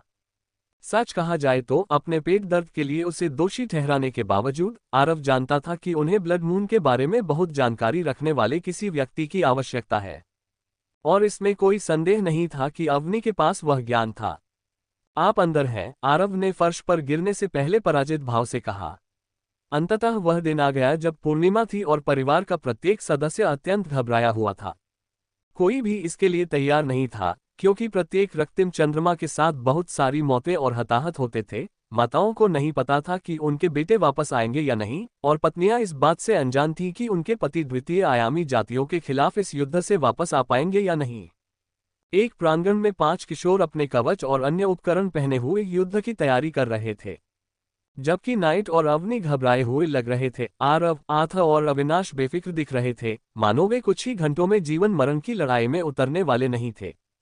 उनके उदासीन रवैये ने नाइट और अवनी को और भी अधिक परेशान कर दिया। उन्हें संदेह होने लगा कि क्या उन्होंने सही टीम चुनी है। हालांकि जब उन्होंने पिछले कुछ दिनों में अपने प्रशिक्षण और अभ्यास सत्रों के दौरान प्रदर्शित शक्तियों के बारे में सोचा, तो अवनी को विश्वास हो गया कि उसने सही निर्णय लिया है और वह उस पर पछताना नहीं चाहती। अरे, मुझे यह नई तलवार बहुत पसंद आई, शुक्रिया अवनी। मैं जालसाज को अपनी जरूरतें इस तरह नहीं बता पाता, अविनाश ने कहा। अवनी ने उसे जो नई तलवार हासिल करने में मदद की थी, उसे सहलाते हुए, चूंकि वे युद्ध के मैदान में प्रवेश करने वाले थे, कबीले ने उन्हें अपने अस्तित्व की क्षमताओं को बढ़ाने के लिए एक आत्मा हथियार या आत्मा कवच के बीच चयन करने का विकल्प दिया। अविनाश ने तलवार इसलिए चुनी क्योंकि उसकी पुरानी महान तलवार कोई आत्मिक हथियार नहीं थी, बल्कि एक सामान्य तलवार थी जिसे वह जादूगर बनने से पहले भी घुमाना पसंद करता था। समय के साथ उसकी बढ़ती शक्तियों के कारण तलवार में कुछ दरारें और घिसाव आ गया था, लेकिन एक अच्छी तलवार खरीदने में होने वाले खर्च और अपनी तलवार का बेहतर संस्करण बनाने के लिए सामग्री की कमी के कारण वह इसे बदल नहीं पाया था। सौभाग्य से नई तलवार ठीक समय पर आ गई, अवनी के सौजन्य से, जिसने उनके सभी छोटे मोटे काम अपने ऊपर ले लिए थे, और यह एक स्पिरिट हथियार निकला। दूसरी ओर आथा को ऐसा कवच प्राप्त हुआ जिससे वह युद्ध के देवता जैसा प्रतीत हो रहा था, और वह अपने चेहरे से आत्मसंतुष्ट मुस्कुराहट को मिटा नहीं सका। वह पहले ही 100 से अधिक बार अवनी को धन्यवाद दे चुका था, क्योंकि ऐसा लग रहा था कि वह बिना पूछे ही जान गई थी कि वे क्या चाहते हैं। आथा का आत्मिक कवच एक जंगली राक्षसी जानवर से प्राप्त शक्ति क्रिस्टल से बनाया गया था, जिसका प्राथमिक तत्व धातु तत्व था। यह उसके लिए बिल्कुल उपयुक्त था और एक सुनहरी चमक के साथ चमकता था, जिससे जब भी वह धातु तत्व मंत्र का जाप करता था या धातु तत्व से जुड़े कौशल का उपयोग करता था, तो उसके मन की खपत कम हो जाती थी। कवच में एक सक्रिय कौशल भी था, जहां यदि वह अपने मन का कुछ भाग छाती पर स्थित क्रिस्टल पर निर्देशित करता, तो ये धातु के ब्लेड के टुकड़े छोड़ता, जो एक गुप्त हमला करने में सक्षम होता, जो निचले स्तर के टियर 2 जादूगर को भी मार सकता था, यदि वह उसके काफी करीब हो। आखिरकार इसे एक राक्षसी जानवर से तैयार किया गया था जो टियर 1 क्षेत्र के शिखर पर पहुंच गया था और टियर 2 धातु तत्व राक्षसी जानवर में विकसित होने वाला था। आथा अपने कवच को दिखाने से खुद को नहीं रोक सका, खासकर तब जब कबीले ने उसे कवच प्रदान करने में उदारता दिखाई थी।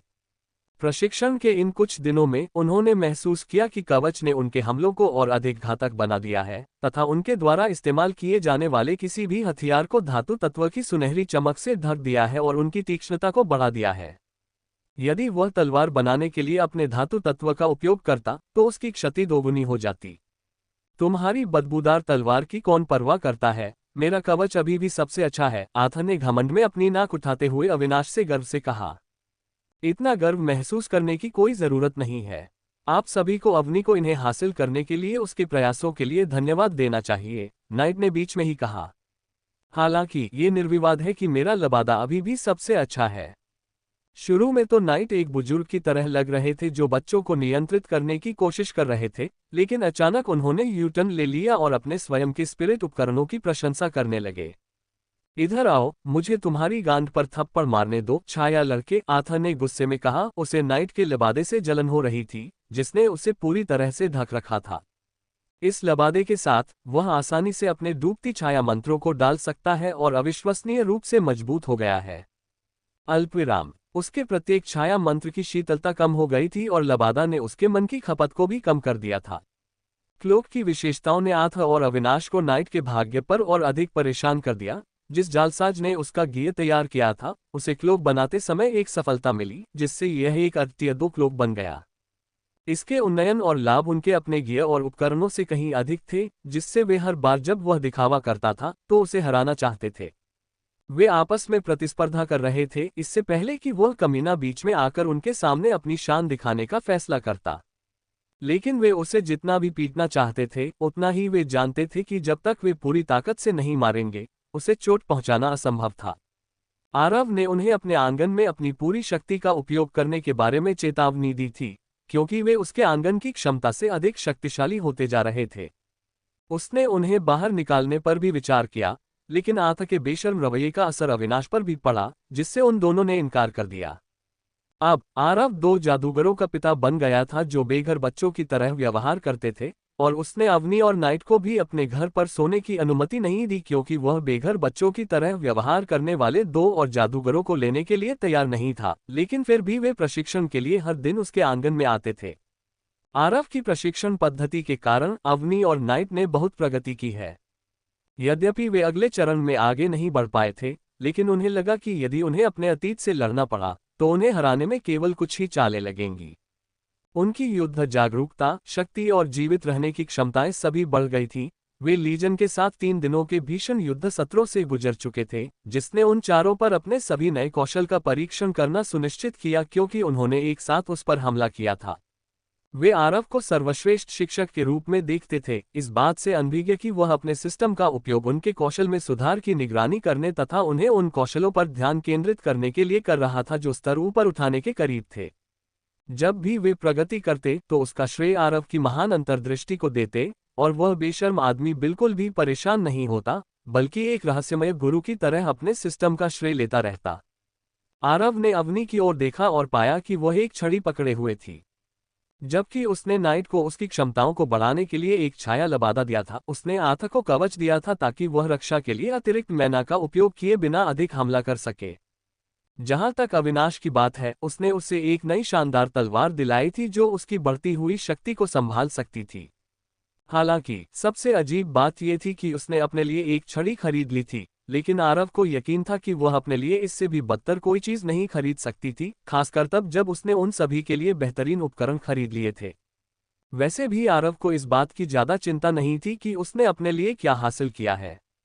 उसने उस कवच को देखा जो उसने उसके लिए खरीदा था, जो पूरी तरह काला था और जिसके किनारों पर लाल और भूरे रंग के निशान थे। ये सादा लग रहा था और छाती पर लगे बहुरंगी क्रिस्टल के कारण यह आरव को और भी अधिक अप्रभावी लग रहा था।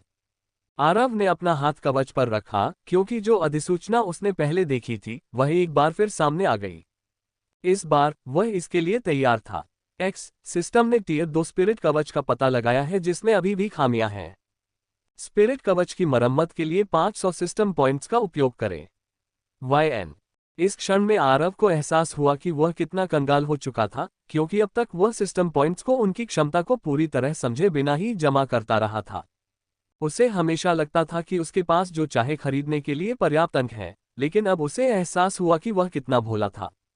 अल्पविराम अवनी ने यह सुनिश्चित कर लिया था कि उसका कवच एक अनुभवी टियर 2 जालसाज द्वारा बनाया गया था, क्योंकि वह इस बात पर झगड़ रहा था कि यह कवच कबीले के युवा स्वामी का है। लेकिन आश्चर्य की बात यह है कि सिस्टम अभी भी इसकी खामियों का पता लगाने में सक्षम था। आरव ने अपने सिस्टम पॉइंट्स की जांच करने के लिए अपना स्टेटस टैब खोला। स्थिति टैब। नाम आरव गॉर्डन्स। जाति मानव। स्तर 6। टियर 1 मध्य टियर। अगले स्तर तक अनुभव 675 1000।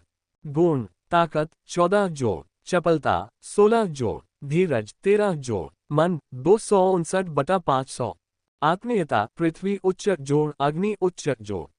उपलब्ध अंक 12। सिस्टम अंक 689। आरव ने अपने स्टेटस टैब पर नजर डाली तो उसे एहसास हुआ कि उसके पास सिर्फ 689 सिस्टम पॉइंट्स हैं, जो ज्यादा नहीं थे। हालांकि उसका दिल जोरों से धड़क रहा था, फिर भी उसने कवच की मरम्मत के लिए हाथ दबा दिया। आरव को वास्तव में इस बात में दिलचस्पी थी कि कवच की खामियों को ठीक करने के लिए अपने सिस्टम पॉइंट का उपयोग करने के बाद उसका क्या होगा। लेकिन उनका मानना था कि कवच पर 500 सिस्टम पॉइंट व्यर्थ नहीं जाएंगे, क्योंकि उन्हें हासिल करना उनके लिए बहुत कठिन था। इसलिए उन्होंने महसूस किया कि जब तक वह कवच पर सिस्टम पॉइंट का उपयोग करते रहेंगे, वह इसके अधिक उपयोगों को समझेगा और हो सकता है कि इस आदान प्रदान से उससे लाभ भी हो। इसलिए उसने अपने दांत पीसते हुए वाई बटन दबाया जिस पर उसका मन विचार कर रहा था। जोड़ उपकरण टेम्परेंट क्रिस्टल स्तर 3। आरव के हाथों में एक छोटी सी चमकदार रोशनी चमकी और जब उसने नीचे देखा तो उसने पाया कि वह किसी छोटे प्रकार के क्रिस्टल को पकड़े हुए था, जो वास्तव में ऐसा लग रहा था जैसे कि उसके कवच की छाती की प्लेट के बीच में जानवर का क्रिस्टल था, और उसने बेहोशी की हालत में अपने हाथ वहां हिलाए जैसे कि वह जानता था कि ऐसा ही होना था। उसने कवच के क्रिस्टल पर हल्के से टेम्परेंट क्रिस्टल रख दिया, उम्मीद थी कि यह काम करेगा। लेकिन जैसे ही उसके हाथ कवच की छाती की प्लेट के करीब पहुंचे, टेम्परेंट क्रिस्टल तरल अवस्था में घुल गया और अपने कवच में डूबा हुआ उसके सामने घटित हो रहा दृश्य उस स्तर का था जिसे वह समझ नहीं पा रहा था। उसका कवच लगातार क्रिस्टल ऊर्जा को ग्रहण करता रहा, मानो वह रेगिस्तान में लंबे समय से भूखा हो, और अंततः उसे शुष्क चिलचिलाती धूप में पानी की एक झलक मिल गई। जिस क्षण चमकदार सफेद रोशनी बंद हुई, कवच नवीनीकृत हो गया और आरव को यह स्वीकार करने के लिए मजबूर होना पड़ा कि उसे भी इस बार अपने नए कवच से प्यार था। कवच अब ज्यादातर काला नहीं था, क्योंकि यह अब एक त्रिरंग कवच की तरह लग रहा था। किनारों पर पहले के लाल और भूरे रंगों की तरह नहीं, लाल रंग सबसे अधिक उभर कर सामने आ रहा था, क्योंकि इसका प्रयोग मुख्य क्षेत्रों में किया गया था। कवच में से आरव को लाल गॉन्टलेट की एक जोड़ी देखकर आश्चर्य हुआ, जो कवच को उन्नत करने के बाद बनाई गई थी, और ऐसा लगता है कि यह कवच के साथ एक सेट आइटम था। आरव हैरान था, क्योंकि वह उम्मीद नहीं कर रहा था कि सिस्टम कुछ भी नहीं से कुछ बना देगा। उसके लिए, लेकिन उसने इस पर ध्यान न देने का निर्णय लिया क्योंकि उसने अपने नए कवच और गॉन्टलेट पर अपने निरीक्षण कौशल का उपयोग किया था, क्योंकि अब उसे इस बात की पुष्टि हो गई थी कि सिस्टम पॉइंट एक बहुत ही मूल्यवान चीज थी। लाल सैलामेंडर बख्तरबंद सेट टियर 3 पीक गुना टियर 3 उच्च के स्तर से नीचे का कोई भी हमला पहनने वाले को नुकसान नहीं पहुंचा सकता। गुना मन पुनर्जनन में वृद्धि x2 गुना मन जोड़ 100। लाल सैलामेंडर पंजे गॉन्टलेट सेट टियर 3 पीक गुना आपके द्वारा पंजे से मारे गए लक्ष्य पर रक्तस्रावी चोट पहुंचाने की 30% संभावना है, जिससे लड़ाई जितनी लंबी चलेगी उसका स्वास्थ्य उतना ही कम होता जाएगा। गुना दूसरों का खून चूसकर उपयोगकर्ता को सहनशक्ति प्राप्त करने में सक्षम बनाना तथा उसका उपयोग उपयोगकर्ता की ऊर्जा को पुनः भरने के लिए करना। गुना अग्नि, पृथ्वी या छाया तत्वों से किया गया जादू या प्रयोग आधा हो जाता है। गुना शक्ति जोड़ 50। आरव ने उन उपहारों को देखकर मुस्कुराया जो सिस्टम ने उसे दिए थे। कम से कम इस स्पिरिट कवच और नए गॉन्टलेट के साथ वह कम से कम लड़ाई जारी रख सकता था, और जब वह कई दुश्मनों से लड़ रहा था तो उसकी सहनशक्ति बहुत जल्दी कम नहीं हुई। ऐसा नहीं था कि वह निकट भविष्य में ऐसा कुछ होने की उम्मीद कर रहा था, लेकिन कवच से उसे जो अतिरिक्त बोनस मिला था उससे वह खुश था। अल्पविराम। अब उसे लगा कि 500 सिस्टम पॉइंट का सही उपयोग हो गया है, और चूंकि यह इतना जादुई था इसलिए वह वास्तव में ये जानना चाहता था कि यह और क्या कर सकता है। लेकिन अब उसे धैर्य रखना होगा क्योंकि उसका सिस्टम पॉइंट बैलेंस 200 से नीचे गिर गया है। वह बस यही प्रार्थना कर रहा था कि इस बार उसे ज़ॉम्बी का सामना न करना पड़े, क्योंकि उसे नहीं पता था कि मरे हुए लोगों का खून कवच की गॉन्टलेट विशेष क्षमता को सक्रिय कर सकता है या नहीं। उपयोगकर्ता की सहनशक्ति को पुनः प्राप्त करने के लिए रक्त निकालने के बारे में जब वह खुश था तो उसने अपने सिस्टम पर एक नया विकल्प देखा। एकमात्र मालिक के रूप में पंजीकरण करने के लिए कवच और गॉन्टलेट में मैना डालें। आरव को इस प्रणाली पर अब से पहले कभी इतना गर्व नहीं हुआ था। वह जानता था कि इस तरह के विशेष कवच दुर्लभ थे और कुछ लोग चाहते थे, लेकिन अगर यह एक चिन्हित आत्मा कवच था तो उनके पास अपनी लालची आंखों को दूर करने के अलावा कोई मौका नहीं होगा।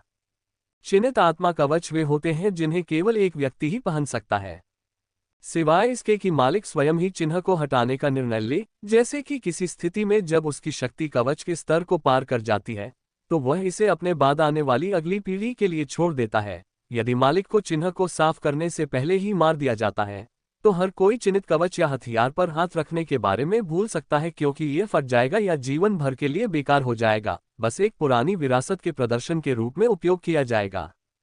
आरव ने अपना मान कवच और गॉन्टलेट में स्थानांतरित कर दिया और यह एक उज्ज्वल प्रकाश में चमक उठा, मानो यह अपने नए मालिक को स्वीकार करने की घोषणा कर रहा हो। और कवच अलग अलग टुकड़ों में बिखर गया क्योंकि यह आरव के शरीर पर लगा था। आरव ने अपनी छत पर बैठे हुए खुद को देखा। वह कसम खा सकता था कि वह पहले से 3 गुना अधिक शक्तिशाली महसूस कर रहा था।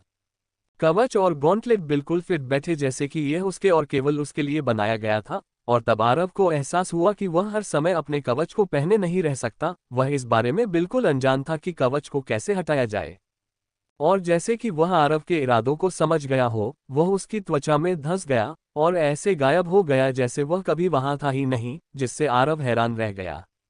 आरव, वह टियर 3 कवच सेट कहाँ गायब हो गया? आरव ने पूछा। जैसे ही उसने अपने कपड़े खोले उसे पूरे शरीर पर एक टैटू दिखाई दिया जो बिल्कुल उस कवच जैसा लग रहा था जो उसने कुछ देर पहले पहना हुआ था, और यह एक रंगीन टैटू भी था। उसे देखने वाले को 3 रंगों लाल, काला, भूरा का टैटू दिखाई देगा। आरव मुस्कुराया क्योंकि उसने अंततः देखा कि गॉन्टलेट टैटू उसके हाथ पर भी था, लेकिन उसके लंबे कपड़े के कारण ज्यादा दिखाई नहीं दे रहा था। एक बार मुझे मुख्य पात्र जैसा महसूस हो रहा है, आरव ने छत से नीचे कूदते हुए खुद से कहा। अरे आरव, अपना कवच क्यों नहीं पहन लेते? चलो एक झलक पाते हैं। मुझे मत बताना कि तुम अभी भी रंगों से शर्मिंदा हो, नाइट ने आत्मसंतुष्ट भाव से कहा। तुम युद्ध के मैदान में मेरा कवच देखोगे, आरव ने मुस्कुराते हुए कहा, क्योंकि वह उनके चेहरे पर उस क्षण के भाव देखने के लिए इंतजार नहीं कर सकता था जब वह दिखाना शुरू करेगा।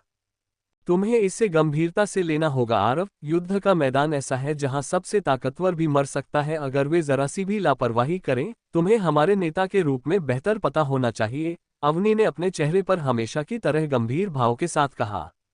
ओह, बस आराम करो, आखिरकार हम पहली बार ब्लड मून लड़ाई में भाग ले रहे हैं, आरव ने कहा। अवनी ने तर्क दिया, और भी कारण है कि आपको इस बारे में और अधिक गंभीर होना चाहिए। जैसा कि मैंने कहा, आपको चिंता करने की कोई आवश्यकता नहीं है। नंबर 1, मैं हमेशा की तरह हमारे हमलों की अग्रिम पंक्ति का नेतृत्व करूंगा। इस बार हमें जिस भी प्राणी का सामना करना पड़ेगा उसके विरुद्ध, आरव ने कहा और हमले की अपनी योजना बनानी शुरू की। अविनाश नाइट के साथ बीच में रहेगा। अविनाश का काम किसी भी ऐसे प्राणी को मारना है जो हमसे छूट जाए या जो बगल से हमला करे, जबकि नाइट का काम अपने छाया तत्व से हमारे जादूगर अवनी की रक्षा करना होगा, या किसी भी खतरे को खत्म करने के लिए जिसे वह महसूस करता है कि वह समय पर संभाल सकता है इससे पहले कि वे खतरा बन जाएं। इसलिए नाइट इस दौर के लिए हमारा एकमात्र हत्यारा है, जबकि अविनाश हमारा उपहमलावर होगा। अवनी और आथा हमारे पीछे गॉर्डन परिवार के शेष एक योद्धाओं का नेतृत्व करेंगे। आथा, मैं जानता हूं कि तुम खुश हो कि अब तुम्हारे पास कवच है और तुम्हें लगता है कि अब तुम्हें पहले की तरह अपने जादू से बचाव नहीं करना पड़ेगा क्योंकि तुम एक पूर्ण हमलावर बल बनना चाहते हो। लेकिन मैं आपसे एक स्वार्थी अनुरोध फिर से करना चाहता हूं, कृपया हमारे परिवार में किसी की मृत्यु को रोकने में मेरी मदद करें, आरव ने आथा की आंखों में सीधे देखते हुए कहा। हालांकि केवल एक शिशुओं के लिए, आथा ने उत्तर दिया। बेशक, हम केवल एक शिशुओं के लिए ही जिम्मेदार हैं। यदि कोई और मरना चाहता है तो वह स्वतंत्र है। मैं किसी दो जादूगर का पीछा नहीं करने वाला हूं जो मेरे आदेशों को भी नहीं सुनेगा, इसलिए मैं उन लोगों को जुटाऊंगा जिन्हें मैं जुटा सकता हूं, आरव ने कहा। तुम ऐसे बात कर रहे हो जैसे कि तुम दोनों खुद एक बच्चे नहीं हो, अवनी ने जवाब दिया। लेकिन आथा और आरव ने उसे अनदेखा करने का फैसला किया और ऐसा व्यवहार किया जैसे कि यह महत्वपूर्ण नहीं था। तो मैं तुम्हारा टैंक हूं? आथा ने पूछा। तुम बहुत जल्दी सीखते हो, भाई। आरव ने कहा कि वह खुश है कि जिन लोगों को वह अपना परिवार मानता था वे उन सभी काल्पनिक कहानियों से जल्दी सीख रहे थे जो वह उन्हें सुनाता था। खैर, भले ही आपकी संरचना नीरस और जोखिम भरी लगती हो, लेकिन जब तक लीजन और टाइटन आपके छोटे भले वाले गोलेम के साथ अग्रिम पंक्ति में बने रहते हैं, मुझे लगता है कि हम इस रक्तिम चंद्रमा से कम हताहतों के साथ बच सकते हैं। अवनी आरव की योजना को स्वीकार करने से खुद को नहीं रोक सकी। ओह, मेरा विश्वास करो जब मैं कहता हूं कि हम सिर्फ बचाव नहीं करेंगे, हम अपनी पूरी ताकत से जवाबी हमला करेंगे, आरव ने मुस्कुराते हुए कहा। अवनी और नाइट अभी भी आरव के पास मौजूद अन्य विकसित गोलेमों के बारे में अनभिज्ञ थे और आरव को भी उन्हें बताने में कोई रुचि नहीं थी। ऐसा नहीं था कि वह उन पर विश्वास नहीं करता था, वह तो बस अपने अधिकांश कार्डों को छिपाकर रखना चाहता था, क्योंकि वह अभी भी इस बात से अनजान था कि कौन उसकी हत्या करने की कोशिश कर रहा है। भले ही उसके दादाजी ने उसे इसके बारे में भूल जाने को कहा हो, लेकिन आरव अपने जीवन पर हुए हमले को इतनी जल्दी नहीं भूल पाएगा।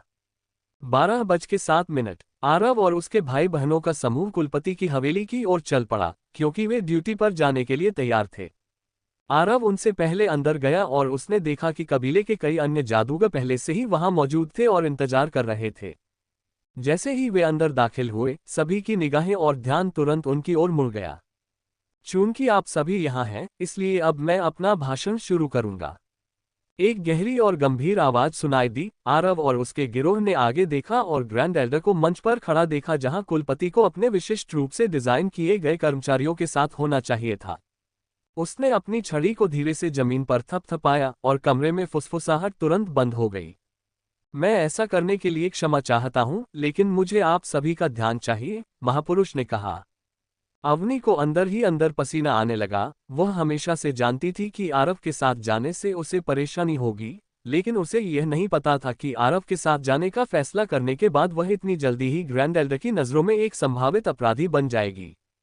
पब फ्यूचर विज्ञापन। वह सोचती रही कि वह हमेशा समय क्यों बर्बाद करता है और कभी समय पर क्यों नहीं जाता। वह महान बुजुर्ग व्यक्ति था जिससे हर कोई दूर रहने और उसे अपमानित न करने की कोशिश करता था। वह हमेशा की तरह रहस्यमय था।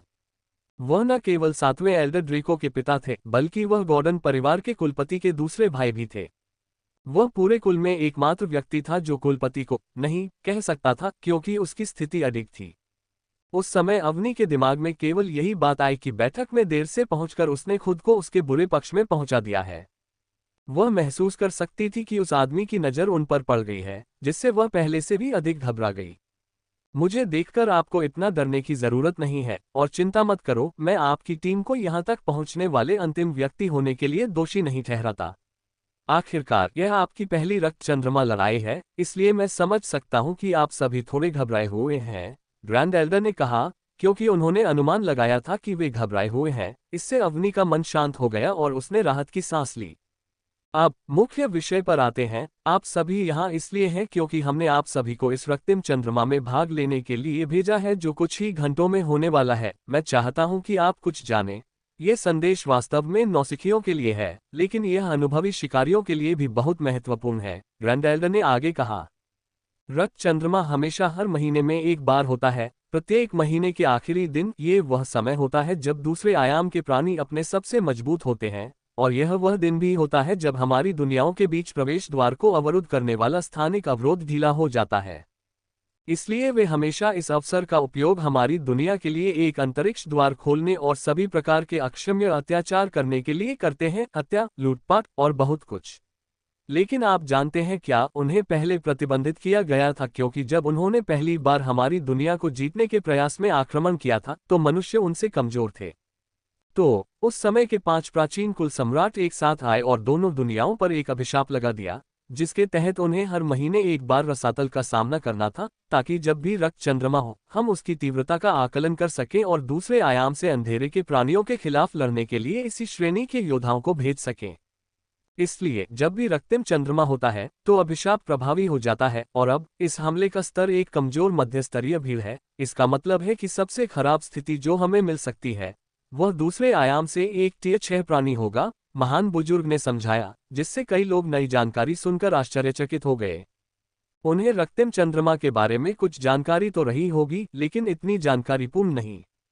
ये स्पष्ट था कि महापुरुष अभी भी अधिक जानकारी छिपा रहे थे, और उन्हें ये पता नहीं था कि वह उन्हें ये सब क्यों बता रहे थे। लेकिन उन्हें लगा कि जिसके लिए ये संदेश था वही इसे प्राप्त कर रहा था। पीछे बैठे आथा और अवनी दोनों को एहसास हुआ कि यह संदेश आरव और उनके लिए था। आप सभी को ये पता होना चाहिए कि प्रत्येक युद्ध में हमें अपने हताहतों की संख्या को न्यूनतम करने का प्रयास करना चाहिए। हमारे क्षेत्र से जितनी अधिक मौतें होंगी, दुश्मन के अंतरिक्ष द्वार को ग्रेड में बढ़ाने के लिए उतना ही अधिक ईंधन मिलेगा, ग्रैंड एल्डर ने गंभीर स्वर में समझाया। उदाहरण के लिए, यदि वे हमारे क्षेत्र के 100 टियर 6 जादूगरों को बिना किसी महत्वपूर्ण नुकसान के मारने में सक्षम थे, तो इससे उन्हें अपने गेट को उच्चतर टियर में अपग्रेड करने का अवसर मिलेगा, ग्रैंड एल्डर ने जारी रखा।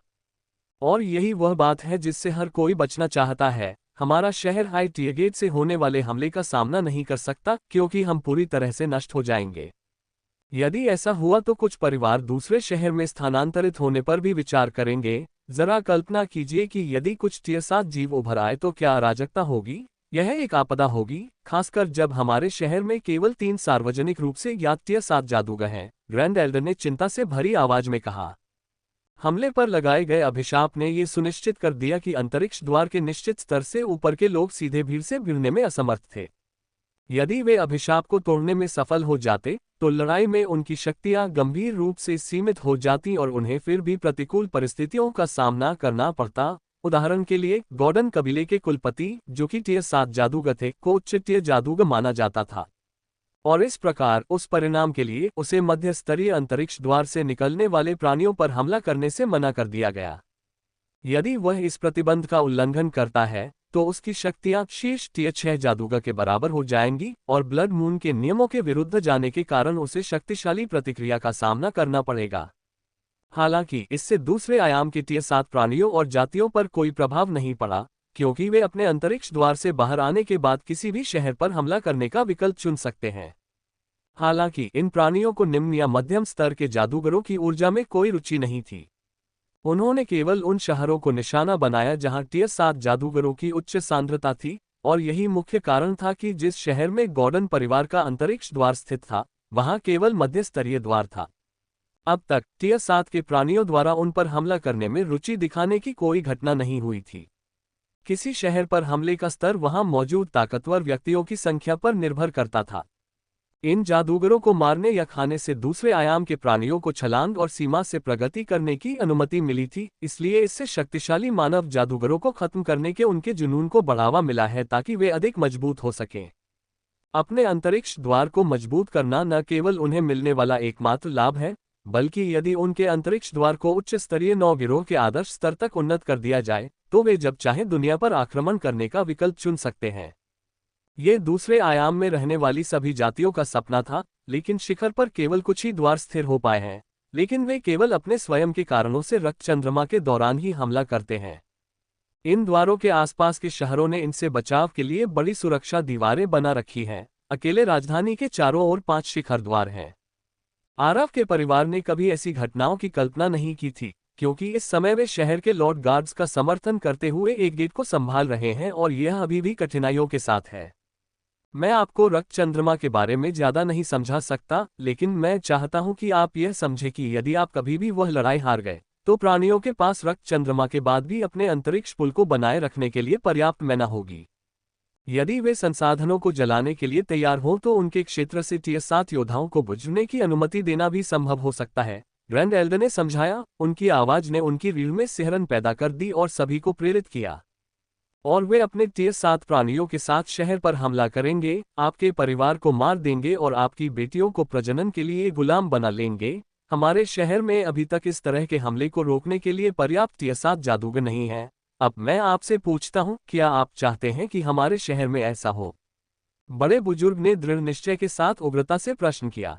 नहीं सर, सभी ने दृढ़ विश्वास के साथ उत्तर दिया और दृढ़ निश्चय किया कि वे किसी को भी अपने शहर में प्रवेश नहीं करने देंगे। ये सुनकर अच्छा लगा, लेकिन मुझे नहीं लगता कि आपको बहुत अधिक चिंता करनी चाहिए। ज़ोबी जाति हमारे शहर के पास अंतरिक्ष द्वार की प्रभारी रही है।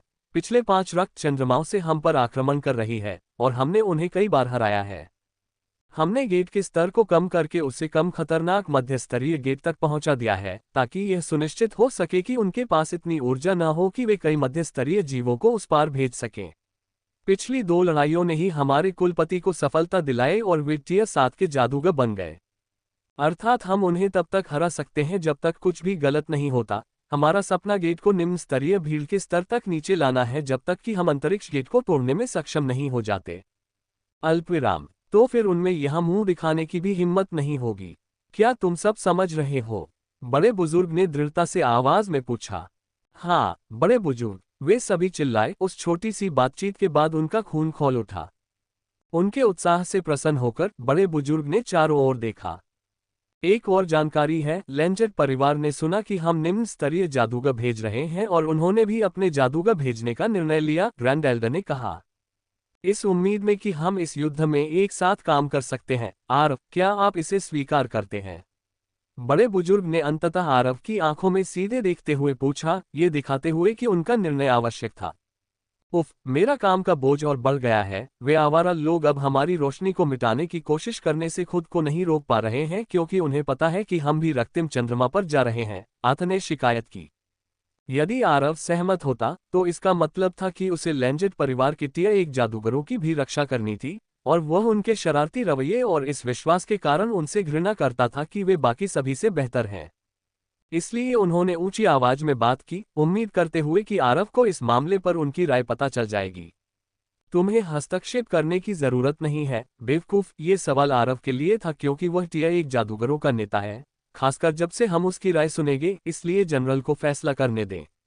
अवनी ने आथ को डांटा। उसके अशिष्ट व्यवहार से क्रोधित होकर उसने उसके कान में सब कुछ फुसफुसाया, ये स्पष्ट करते हुए कि वह उसे फिर से अपनी प्रतिष्ठा को धूमिल नहीं करने देगी, क्योंकि वे पहले ही देर से पहुंचे थे।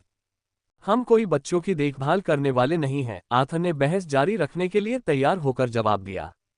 लेकिन आरव ने आथ के कंधे पर हाथ रखकर उसे चुप करा दिया। बड़े बुजुर्ग ने इस छोटी सी हरकत को देखा और विवरण पर गौर किया। उन्हें एहसास हुआ कि आरव उनके छोटे समूह का निर्विवाद नेता था। मैं उनके प्रस्ताव से सहमत हूं, लेकिन एक छोटी सी शर्त के साथ। हम अलग से शिकार करेंगे और केवल तभी उनकी मदद करेंगे जब वे मुसीबत में हों। हम नहीं चाहते कि वे हमारे साथ मिलें। मैं एक विशेष समूह बना रहा हूं और मैं नहीं चाहता कि वे अभिमानी लांस इसे खराब करें। आरव ने बड़े आत्मविश्वास से बड़े बुजुर्ग को उत्तर दिया। उसके चेहरे पर डर का कोई निशान नहीं था। यह कोई समस्या नहीं है। हम इस बारे में उनके कुलगुरु से तुरंत बात कर सकते हैं और मुझे यकीन है कि वह भी इसे स्वीकार कर लेंगे, बड़े बुजुर्ग ने आत्मविश्वास से भरे स्वर में कहा। और साथ ही, बूढ़े आदमी, मैं चाहता हूं कि लेंस्ट परिवार मुझे और मेरे गिरोह को हर बार जब हम उनकी मदद करें तो मुआवजा दे। हर बार जब हम उनकी मदद करें तो उन्हें ब्लड मून से होने वाले अपने लाभ का 5% हमें देना चाहिए। क्या इसके लिए भी अनुरोध किया जा सकता है? आरव ने पूछा, ये जानते हुए कि यह एक कठिन मांग थी। आरव की बातें सुनकर बड़े बुजुर्ग की दाढ़ी झुंझलाहट से झटक गई। उन्हें अपने भाई के पोते से बहुत सारी शिकायतें थीं। पहली बात तो ये कि लड़के ने उन्हें बुरा आदमी कहने की हिम्मत की थी, जबकि वह सिर्फ 85 साल के थे और अभी भी मजबूत थे। यदि सार्वजनिक छवि बनाए रखने के लिए ऐसा न होता तो वह आरव को अपनी जादुई छड़ी से बुरी तरह पीट देता। लेकिन जिस बात ने उन्हें आश्चर्यचकित किया वह ये थी कि आरव ने हर बार मदद करने पर 1% की मांग करने का साहस दिखाया। महापुरुष इतना साहस भी नहीं जुटा सके कि वे टेलीपैथी के माध्यम से लेंजेट परिवार के मुखिया से पूछ सके कि क्या वे सहमत हैं। जैसे ही वह इस स्थिति से निपटने के बारे में सोच रहा था, उसने महसूस किया कि वातावरण में हवा का प्रवाह अस्त व्यस्त हो गया है। अगले ही क्षण लांस के कुलपति पहले से ही उनके साथ मंच पर थे। लेंजेट के कुलपति की आंखें लाल थीं जब उन्होंने आरव को देखा। हम आपके सभी अनुरोध स्वीकार करते हैं, उन्होंने घोषणा की, जबकि आरव ने उनकी बात अनसुनी कर दी और अपनी निगाहें ग्रैंड एल्डर पर गड़ाए रखी। आरव को लेंजेट कुलपति की परवाह नहीं थी, क्योंकि वह अभी भी उस बात से नाराज था जब लेंजेट कुलपति ने उस पर दबाव बनाने की कोशिश की थी। उसने भविष्य में यदि वह कभी उस बुरे व्यक्ति से अधिक शक्तिशाली हो गया तो उसे बदला चुकाने की प्रतिज्ञा की थी।